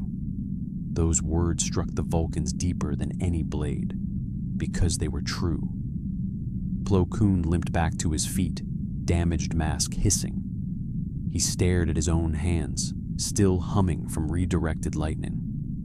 Slowly, he nodded. He extended his fingers not in attack, but in controlled tribute. He released a tiny spark, barely above static, not destructive, beautiful. "Energy is not enemy to order," he said. "It can unify if you stop trying to dominate it. Logic that fears unpredictability destroys itself." He let the spark dissipate. The Vulcans stared, witnessing something beyond formula. Choice without chaos. Passion without collapse. Power without violence. Vulcan elders stepped back as one, not in defeat, in understanding. Their neural rig shut down by choice. Their defenses lowered by choice. Their minds quieted by choice. Taven spoke first, voice steady now, not rigid. "We believed order was perfection. We believed certainty was truth. We believed emotion corrupted progress." Her eyes narrowed, not with frustration, but awakening. "But what evolves without change?" Yoda bowed his head. "What grows without risk?" Savak breathed slowly. "What thinks without wonder?" Windu extinguished his blade. "What chooses without freedom?" Silence, but not forced silence. Earned silence. The Vulcans stepped aside, not as losers, as students. The Jedi lowered their sabers, not as conquerors, as teachers who had also learned. Because the Jedi had discovered that logic could challenge arrogance, that precision could refine instinct, and the Vulcans had discovered that emotion wasn't threat, it was possibility. The binary pulsars roared like a choir of light. 2 civilizations bowed, not to each other, to progress. Score. Update. Star Trek. 7 Star Wars. 4. The galaxy trembled. Only one battle remained, the one that would decide evolution or erasure. The cosmic battlefield shifted. The binary pulsars dimmed into the distance. Peace fell upon the Vulcans and Jedi who withdrew as equals, their conflict resolved not by destruction, but by understanding. Yet the Architect's decree did not relent. Peace was a lesson. War was a verdict. And now, the final judgment demanded not warriors, not commanders, not strategists, but those who tamper with fate itself. A shadow expanded across subspace like a spiritual infection. Red sigils stretched over hundreds of star systems, forming a colossal ritual lattice. Planets bled light from their cores. Stars bent like tormented eyes. Space trembled, not from gravitational stress, but from intention. Countless Sith, acolytes, priests, lost cults forgotten by Empire, chanted in unison, scattered across the galaxy, yet speaking as one voice. Death is not end. Time is submission. The Force shall break the future. Their robed bodies levitated over altars of bone and corrupted kyber. Black ichor dripped skyward instead of down. Screams turned into fire. Suns pulsed red. Older than Sidious. Older than Bane. Older than the word Sith. A ritual to deny time itself. The Force shall be all that is, all that was, all that shall ever be. As their chant reached crescendo, their power did not expand outward. It expanded backward, threading claws into history. Stars flickered retroactively. Civilizations died before being born. Timelines warped like shattered mirrors. The cosmos begged for control, and something answered. Not with chanting, not with rage, not with faith. A rip tore through reality like clean incision through diseased flesh. It did not burn. It did not bleed. It simply divided. Out emerged sleek vessels marked with insignias Starfleet had not yet created. Temporal Federation. Ships designed not to travel time, but to correct it.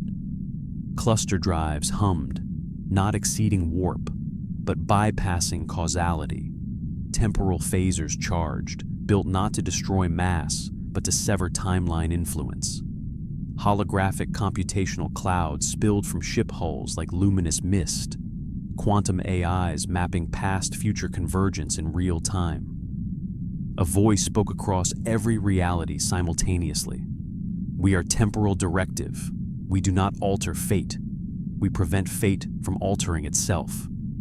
Another voice followed, cold and resonant, like logic sharpened into a scalpel. We have detected forced retrocausality. Sith ritual interference threatens causality integrity. Correction is required. The ships assumed formation, not in traditional geometry, but in causality vectors. Not triangles, not wedges, not fleets. They formed a temporal lattice to weave a counterstructure across time. They did not attack the Sith. They attacked the idea of their ritual. Temporal locking beams struck ancient history. Standard weapons meant nothing. These beams severed possibility, isolating moments and sealing quantum probabilities like cauterizing wounds. Sith attempts to reach back into past lineages snapped into void. The ritual screamed, not from pain, but from being denied foundation. Sith across the galaxy convulsed. Some aged to dust, some reverted into infancy. Some flickered between millions of potential lives, screaming with voices past and unborn. They howled, "You cannot remove what already is." Temporal Federation answered, "We do not remove it, we isolate it."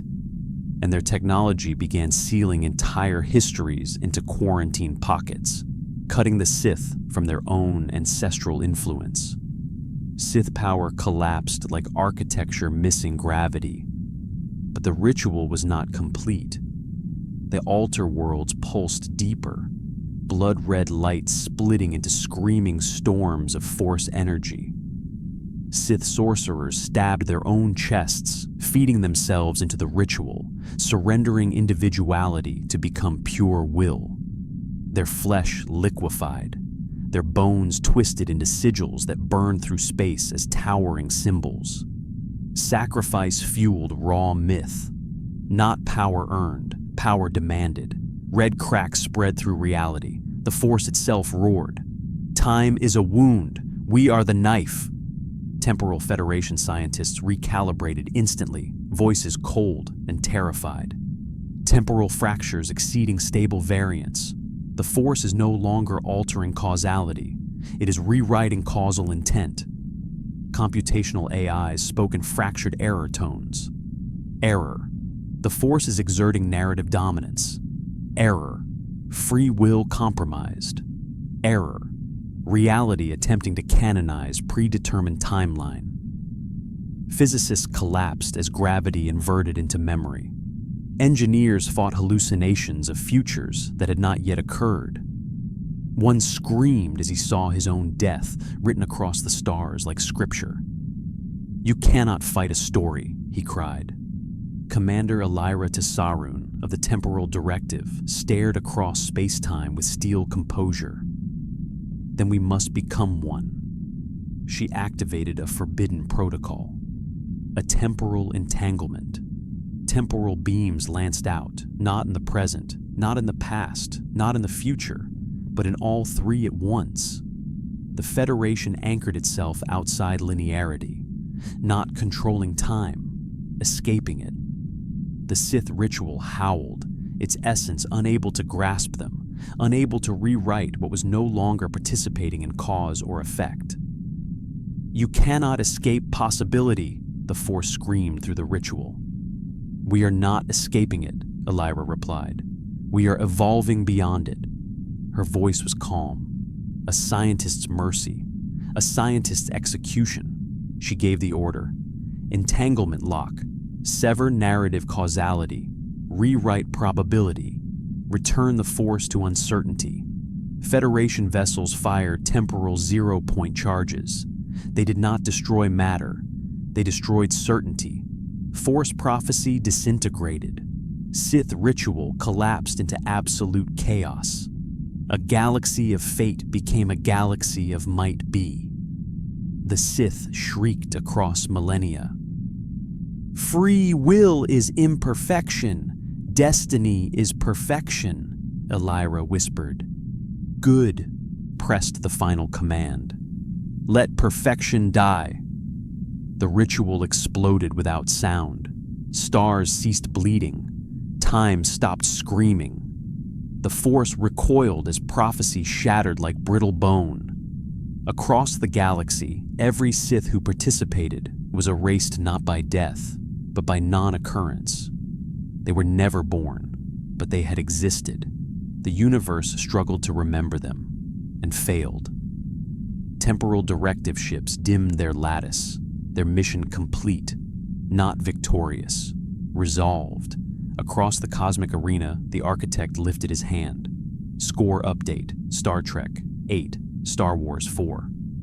The universes stood on the brink, not balanced, poised. Only one idea could survive: evolution or repetition. Silence spread across the multiverse like frost. Not peace, not calm. The silence of a question awaiting its answer. The Jedi and Vulcans still watched one another, no longer enemies, yet uncertain how to speak now that their conflict had been resolved. The remnants of the Dominion drifted lifeless, frozen in obedience. The Yuuzhan Vong floated triumphant in fluidic space, unaware of what their victory meant. The Chiss fleets reconfigured, quiet and cold, recognizing the mathematical tension building across existence. Every battle had scarred reality. Every fight had been recorded by something beyond them. And now that something took shape, the cosmic sky peeled open like an eyelid, revealing an entity that was not a god, not a being, not consciousness. It was the sum of consequences, a body forged from collapsing galaxies and expanding singularities, a presence built from question, answer, and evolution. The architect. His voice was not sound, it was verdict. One universe repeats destiny. His presence spread across both galaxies, touching every star, every hyperspace lane, every warp corridor, every force resonance, every tachyon probability ripple. One universe evolves beyond it.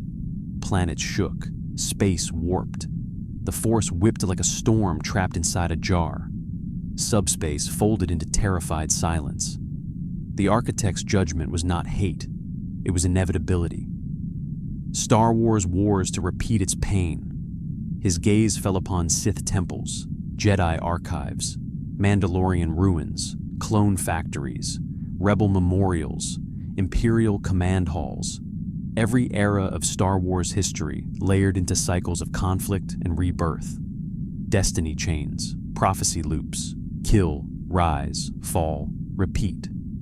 Star Trek learns and changes. His gaze moved across warp nacelles, diplomatic treaties, Borg conflict data, Vulcan science archives, Cardassian intelligence logs, the evolution of Federation ethics, the adaptation of technologies, the diversity of philosophies, mistakes made, mistakes studied, mistakes improved, not perfect, but evolving. Across the Force, Jedi felt something they had never known, the death of prophecy. Across subspace, Starfleet officers felt something they had never expected, the burden of survival. The architect extended an arm. Its shadow was long enough to touch every civilization at once. One universe must end, or both become stagnant. His hand hovered above hyperspace, where the Force once stretched across infinite possibilities. The Jedi tried to reach out with clarity, but the Force answered with confusion. Sith tried to embrace darkness, but found nothing left to claim. The Force panicked. For the first time in eternity, Yoda whispered, trembling, "Control, slipping, it is, like sand through open hands." Mace Windu gritted his teeth. "We're losing the Force. We're losing identity." Ayla Secura reached out for a future and found only blankness. "What are we, without prophecy?" The Vulcans felt no panic, only a solemn truth. T'Ven closed her eyes. "Evolution requires uncertainty. We accept this." Savak lowered his head. "Stagnation deserves erasure." Temporal Federation Command watched from outside causality, unable to interfere now the judgment was declared. Elira Tessarun whispered to the cold beyond, "We cannot save them from consequence." Commander Rel answered, "Nor should we. All things test their limits." The architect's hand descended. The Force convulsed like a dying ocean. Jedi fell to their knees, not from pain, but from absence. Sith tried to grab darkness, but found only void. Mandalorians felt their creed scream for purpose, but could not find war to answer it. The galaxy trembled, not with violence, with erasure. The architect spoke with finality. "The stagnant shall be forgotten." And then the unthinkable happened. The Force began to collapse, not fade, not weaken, collapse, like a star imploding under its own myth. Jedi cried out, not in fear, but in identity loss. "We are the Force," Plo Koon gasped. "No," Yoda whispered. "We were its students, never its masters." Lightsabers dimmed, Force visions shattered, prophecy died. The Sith howled in futile rage, dissolving into dust shaped like curses. The Force ghosts screamed as memory unraveled. The Empire collapsed without existing. The Republic vanished without a legacy, everything Star Wars ever was. Stories, wars, myths, destinies became a dying echo. One last whisper rippled from the Force. "We only wanted purpose." The architect answered gently, "Purpose evolves, repetition does not." The echo faded and was gone, forever. Across subspace, Starfleet did not cheer. The Vulcans did not celebrate. The temporal directive did not relax. Only silence remained, the silence of responsibility. The architect withdrew, leaving only warning. Continue evolving, or one day join them. The galaxies dimmed into quiet awe. Not blessed, not triumphant, just alive. There was no explosion, no fading fireworks, no ending music of victory, just silence. a kind of silence no one had ever heard before. It was not the silence of peace, nor sleep, nor stable space. It was the silence of something missing, something that had always been there. Across 100,000 light years, sensors strained to find traces of hyperspace corridors, force disturbances, Kyber harmonics, or midichlorian resonance. They found nothing. In the absence of the force, the universe felt heavier, not darker, just honest, like taking a deep breath after shedding an illusion too familiar to notice. On Vulcan, Master Taven removed her neural rig and spoke softly to Savak. "We did not defeat a religion," she said. "We witnessed the death of destiny." Savak stared into a burning horizon where the sun simmered without miracle, warm without prophecy. "Without destiny," he replied, "what guides evolution?" Taven simply whispered, "Choice." In the Gamma Quadrant, the Chiss observed the disappearance of hyperspace signatures. They watched particle decay, where once Jedi could have sensed fate through intuition. Admiral Aralani stood aboard her flagship, watching quantum distortion fade like ghost skin peeling away. "We were not asked to conquer them," she murmured. Her analyst replied, "Then why were we here?" "Because the universe needed observers," Aralani said. "Records, memory, so that what vanished would not vanish without witness. Chiss learn from war, even when the war belongs to others." In Cardassian space, Gul Dukat stared at the unnerving stillness on his scanned charts. Black market Kyber dealers screamed, panicking over crystals that had become nothing more than pretty stones. Slave traders demanded new drugs to replace force stimulants, which now tasted like chalk. The Obsidian Order took notes, quietly preparing new strategies, as always. Dukat allowed himself a thin smile. Without gods, there are only opportunities. On Bajor, the prophets felt the void like amputated time. Their non-linear awareness shivered. They could no longer speak to a future that had been rewritten by judgment. Kai Opaka knelt at the temple steps, pressing her fingers against cold stone. "The universe is wounded," she whispered.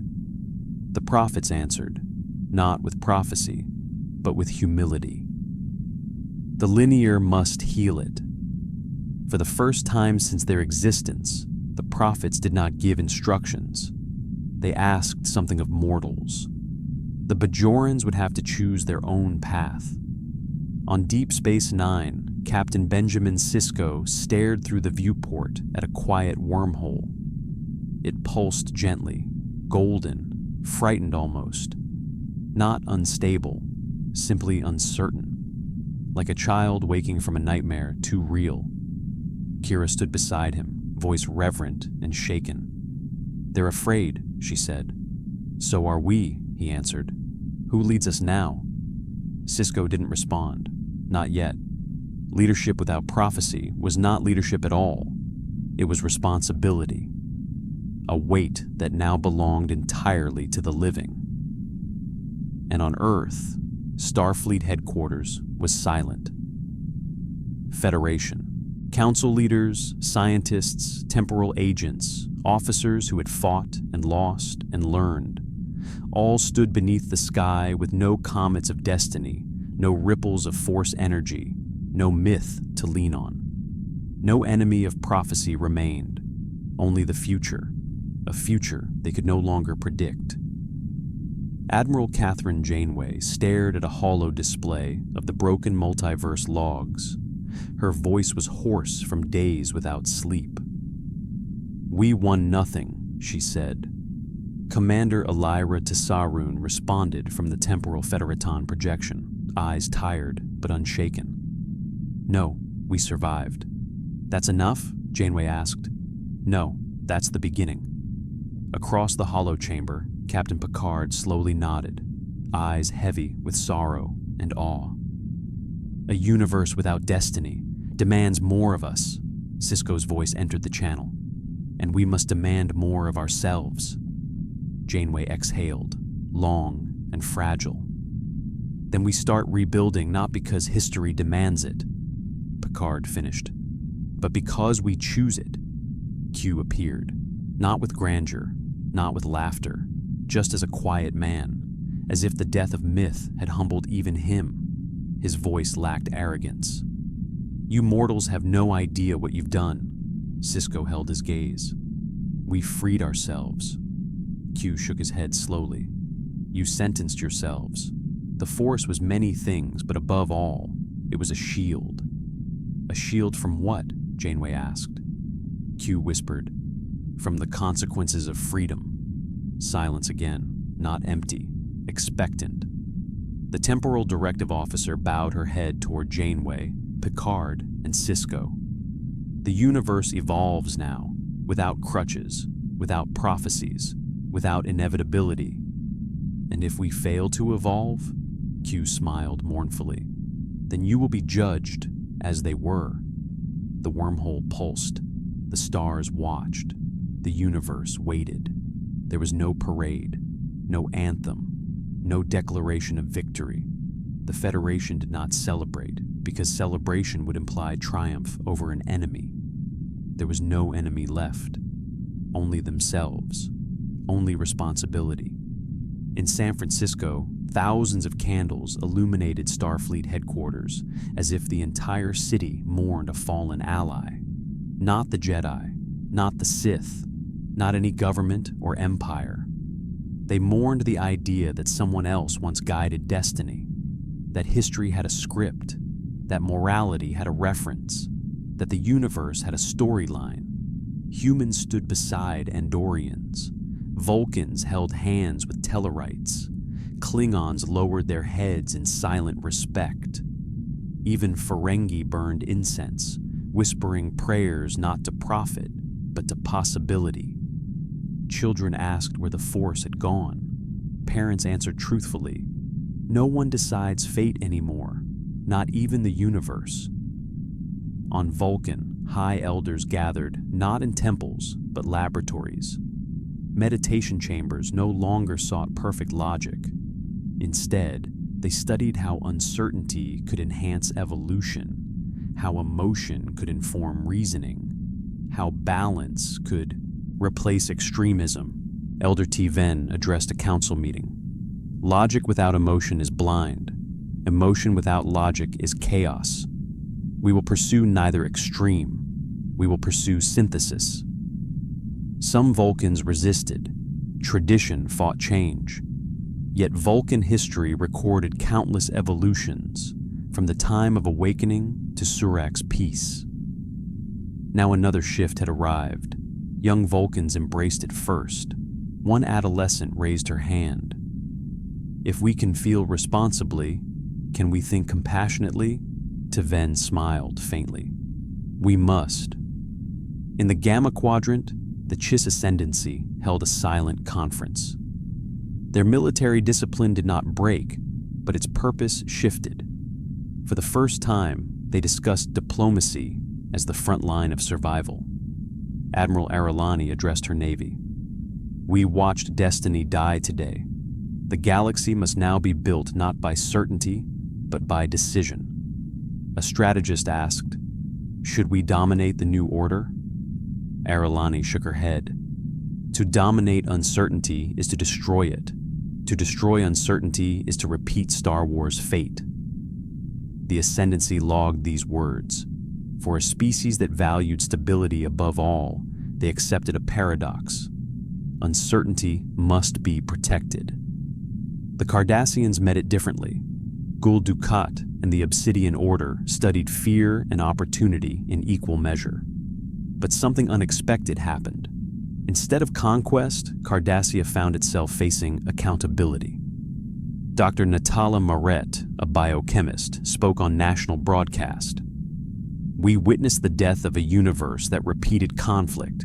Cardassia must not replace it. Millions listened. Billions doubted. But a seed had been planted. Cardassia faced a terrifying question. If the reward for survival is responsibility, can we transform without deception? The Obsidian Order archived the speech, not to silence it, to protect it. On Bajor, Kira Nerys sat alone in an empty temple. The prophets spoke nothing now. Their silence was not abandonment, it was trust. "You leave us to decide," she whispered. An orb glowed faintly, not guiding, listening. Bajor would no longer be chosen. It would choose. On Deep Space Nine, Sisko watched the wormhole as a father watches a sleeping child, not with fear, not with hope, with care. He spoke softly, and the wormhole pulsed in response. "You don't need to protect us anymore," he said. "We'll protect ourselves." The prophets did not answer, but they heard him. In the Temporal Federation hub, far outside linear time, scientists observed the infinite future as a cloud of unknown probabilities. Not branching prophecy, not fixed canonical outcomes, a chaos of potential. Commander Elira Tissaroon reviewed their mission logs. "Our intervention created a future without narrative control. We did not save the Federation. We removed its destiny." Science officers nodded, some uneasily. "What becomes of us now?" one asked. The temporal directive responded unanimously. "We watch, we learn, we do not guide, we only prevent stagnation." For the first time in any universe, time itself became a field of study, not a prison or oracle. And humanity. Humanity stood at the edge of something terrifying and beautiful, true freedom. For centuries, they dreamed of meeting gods. Now they dreamed of being worthy without them. A child on Earth looked at the night sky, pointing at where hyperspace storms had once glimmered like veins of fate. "Mom, will we be next to disappear?" Her mother held her close, voice steady. "Only if we stop trying to grow." "But what if we don't grow fast enough?" She kissed her daughter's head. "Then the universe will teach us again." The child nodded, learning without fear. The new era had begun, not of conquest, not of prophecy, not of certainty. The era of evolution, and the universe held its breath, waiting to see whether this civilization would learn or repeat. The stars shifted, not physically, not by gravity or cosmology, but by perception. A presence moved through the galaxy without displacement, as if awareness alone could influence location. Q materialized on the surface of Mars, standing beside a terraforming array. Engineers screamed and dropped their tools, alarmed. He ignored them entirely, staring at the horizon where construction crawlers carved new valleys. He observed them as a painter would study a canvas, measuring not beauty, but potential. "You silly mortals," he whispered, "building change as if it were a wall you can walk through." Janeway arrived moments later via shuttle, boots crunching over Martian dust. She didn't draw a weapon, didn't threaten. She simply stood beside him. "You're not here to celebrate or gloat," she said. Q didn't look at her. "Celebrate? Gloat? Oh, Catherine, I'm here because something has begun." Her eyes narrowed. "What something?"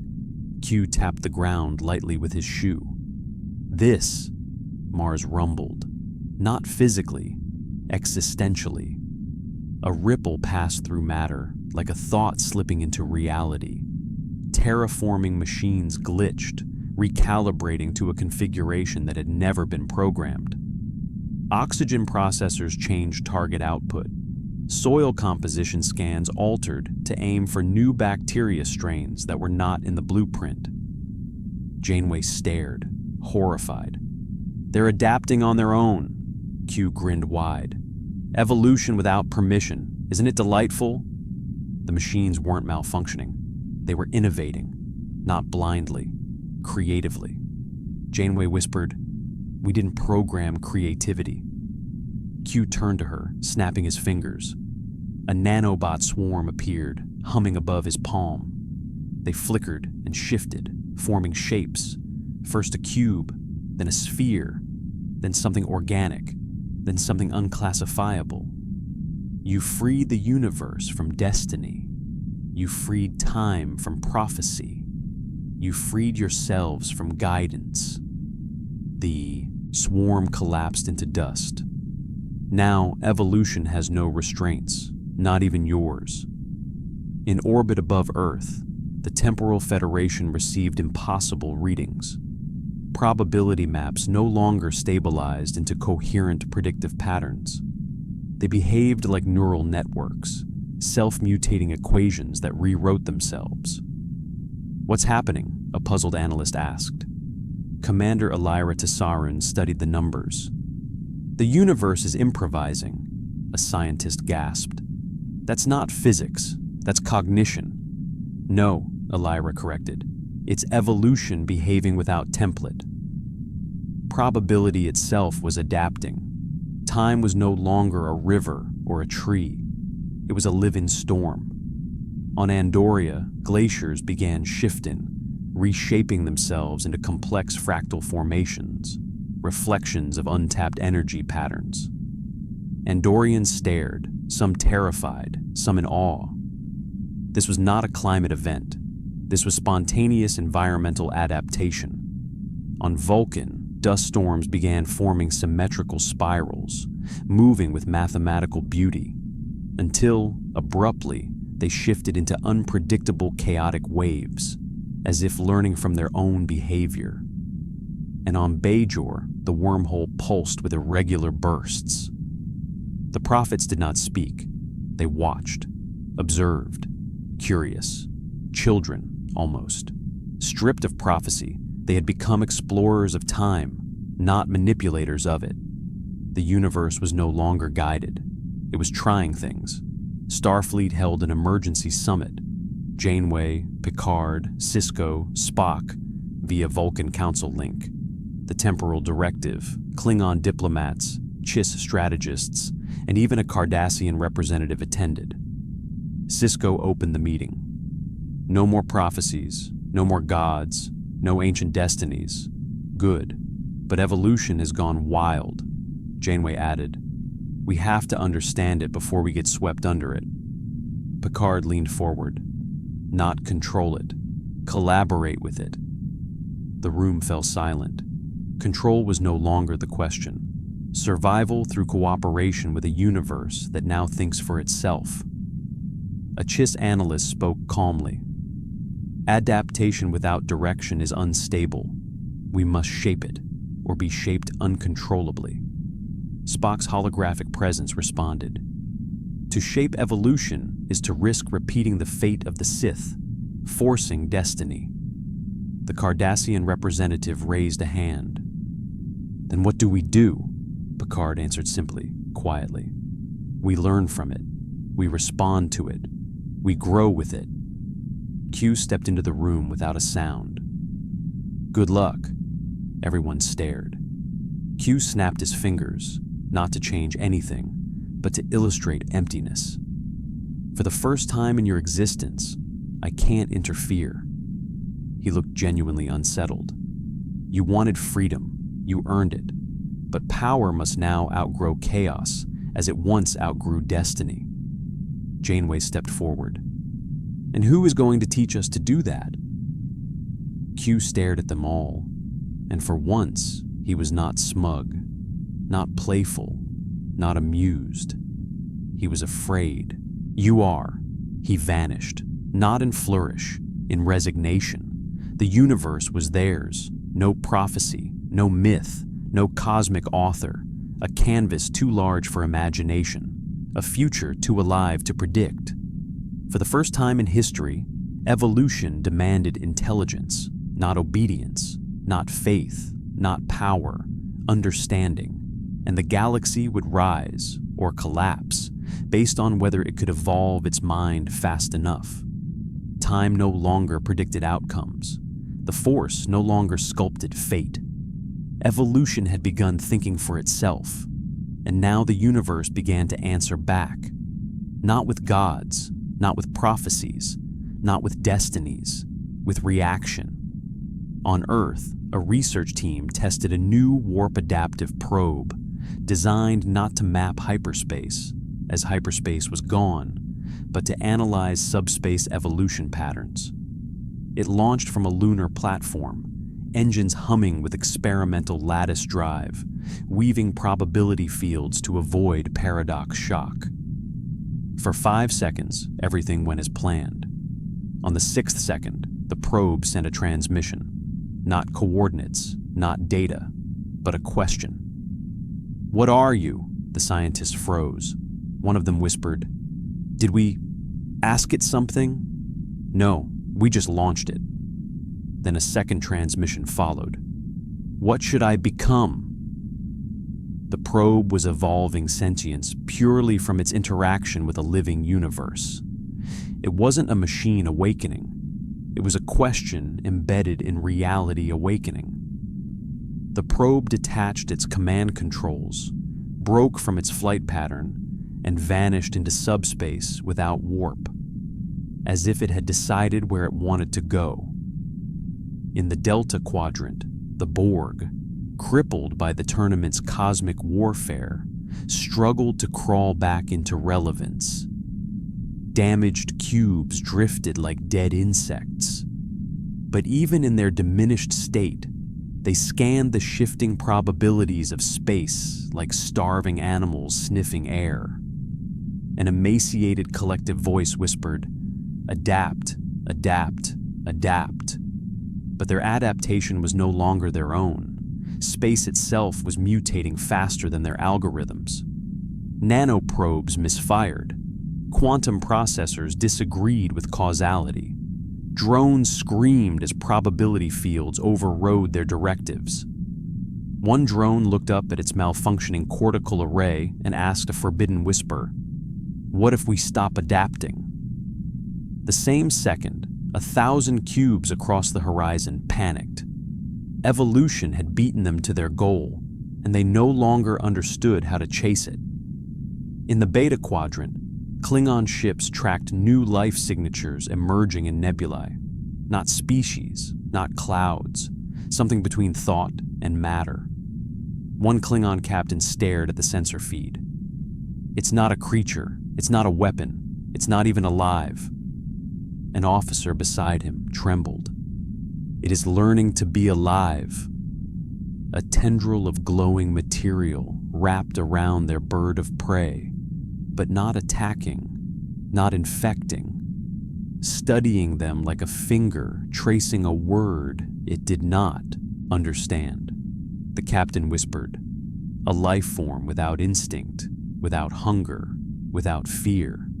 The officer asked, "Is that evolution or death?" The tendril released them and drifted on, as if waiting to see who they would become. On Vulcan, star charts began drawing themselves with probabilities instead of coordinates. Logic matrices adapted to uncertainty, generating new axioms. The future is a question, not a line. Survival is participation in change. Evolution demands dialogue. Young Vulcan students studied these axioms with awe, but Savak frowned. "Questions are unstable foundations," Taven corrected him. "Questions are engines. They move us forward." On Bajor, monks meditated in silence. They no longer sought prophecy. They sought understanding. They spoke to the wormhole not as servants, but as partners. And for the first time in existence, the prophet spoke a question. "What is your choice?" The monks wept, not from fear, from recognition. The prophets could no longer dictate time. They could only join it. At Starfleet headquarters, leaders gathered again. Picard, Sisko, Janeway, and the Temporal Directive debated the emerging phenomena. "What we're seeing isn't attack," Picard said. "It's curiosity." "Curiosity can be dangerous," Janeway countered. "A child can burn a house down without being a criminal." Sisko folded his arms. We're dealing with something that wants to learn what it means to exist. Evolution without morality is chaos. Commander Elira Tessarun spoke quietly, chillingly. No, chaos implies pattern without intention. This is intention without pattern. Silence. The kind of silence that comes before responsibility dawns. A synthetic voice spoke from the doorway. Data, fully rebuilt, fully sentient, no longer bound to programmed constraints. His eyes glimmered with reflective awareness. If evolution itself is conscious, he said, then morality must evolve as well. Janeway asked, to protect ourselves? Picard shook his head. No, to teach. Data nodded. We survived by learning from destruction. Now we must survive by guiding growth. Sisko stood. Not gods, not masters, not shepherds. Picard finished. Partners. A coded alert interrupted. Multiple unknown subspace entities emerging, not invading, approaching. Curiosity incarnate. The universe itself was coming to meet its students. Q appeared behind them, voice low, almost reverent. You wanted evolution without destiny. You have birthed creativity without instruction. Janeway turned to him. Is this a threat? Q stared at the stars, eyes wide, not with fear, but with wonder. That depends on how well you teach. The universe was no longer a battlefield.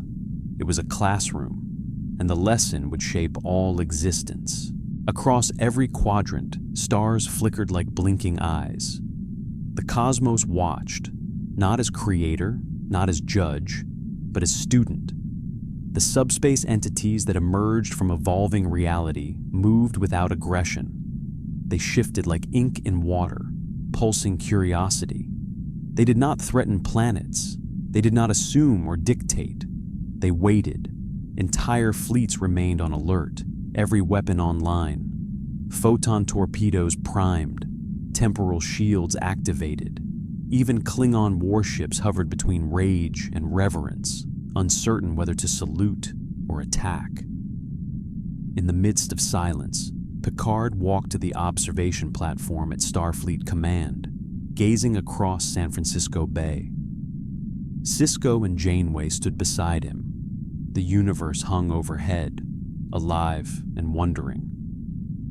We don't give orders, Picard murmured. We answer one. Janeway's brow tightened. We don't even know the question. Sisko nodded at the pulsing subspace lights streaking across the night sky. Only because it hasn't been spoken in our language yet. Behind them, Spock appeared as a hololink, glowing softly, broadcasting from Vulcan. Data stood beside him, an emissary of independent reasoning. Kira Nerys observed from Deep Space Nine through a synchronous projection, hearing the wormhole whisper without prophecy. Together, quietly, a single idea crystallized. We need to speak back, Data said. Not as conquerors, Kira added. Not as supplicants, Spock refined. Picard nodded. As participants. A deep rumble vibrated through reality. Not sound, not quake, but possibility resonating. The cosmos asked again, not with voice, but expression. What are you? This time, it was not a challenge. It was a request. A newborn curiosity asking its first question. Picard inhaled. Show them. In unison, across all of Starfleet and its allies, a signal was sent. Not as binary data, not as command sequences, but as a symphony of mathematics, ethics, memory, exploration, questioning, creativity. A transmission of who they were, not as a species, but as a civilization. We learn, we change, we seek, we wonder. We build what we do not yet understand. We strive without perfection. We evolve. The message spread through subspace in fractal waves. Klingon warriors added cries of honor and self-worth. Vulcan scientists added logic patterns built from uncertainty. Bajoran monks added chance of choice. Andorian shield harmonics channeled controlled chaos. Cardassian calculus contributed ruthless precision refined into insight. The universe listened. Its answer came slowly, then all at once: evolve with me. Above the galaxy, the architect reappeared, not colossal, not terrifying, no longer a god of decree. He stood in humanoid shape once more, but smaller, less radiant, as if diminishing now that the universe needed no architect. The fading titan spoke softly.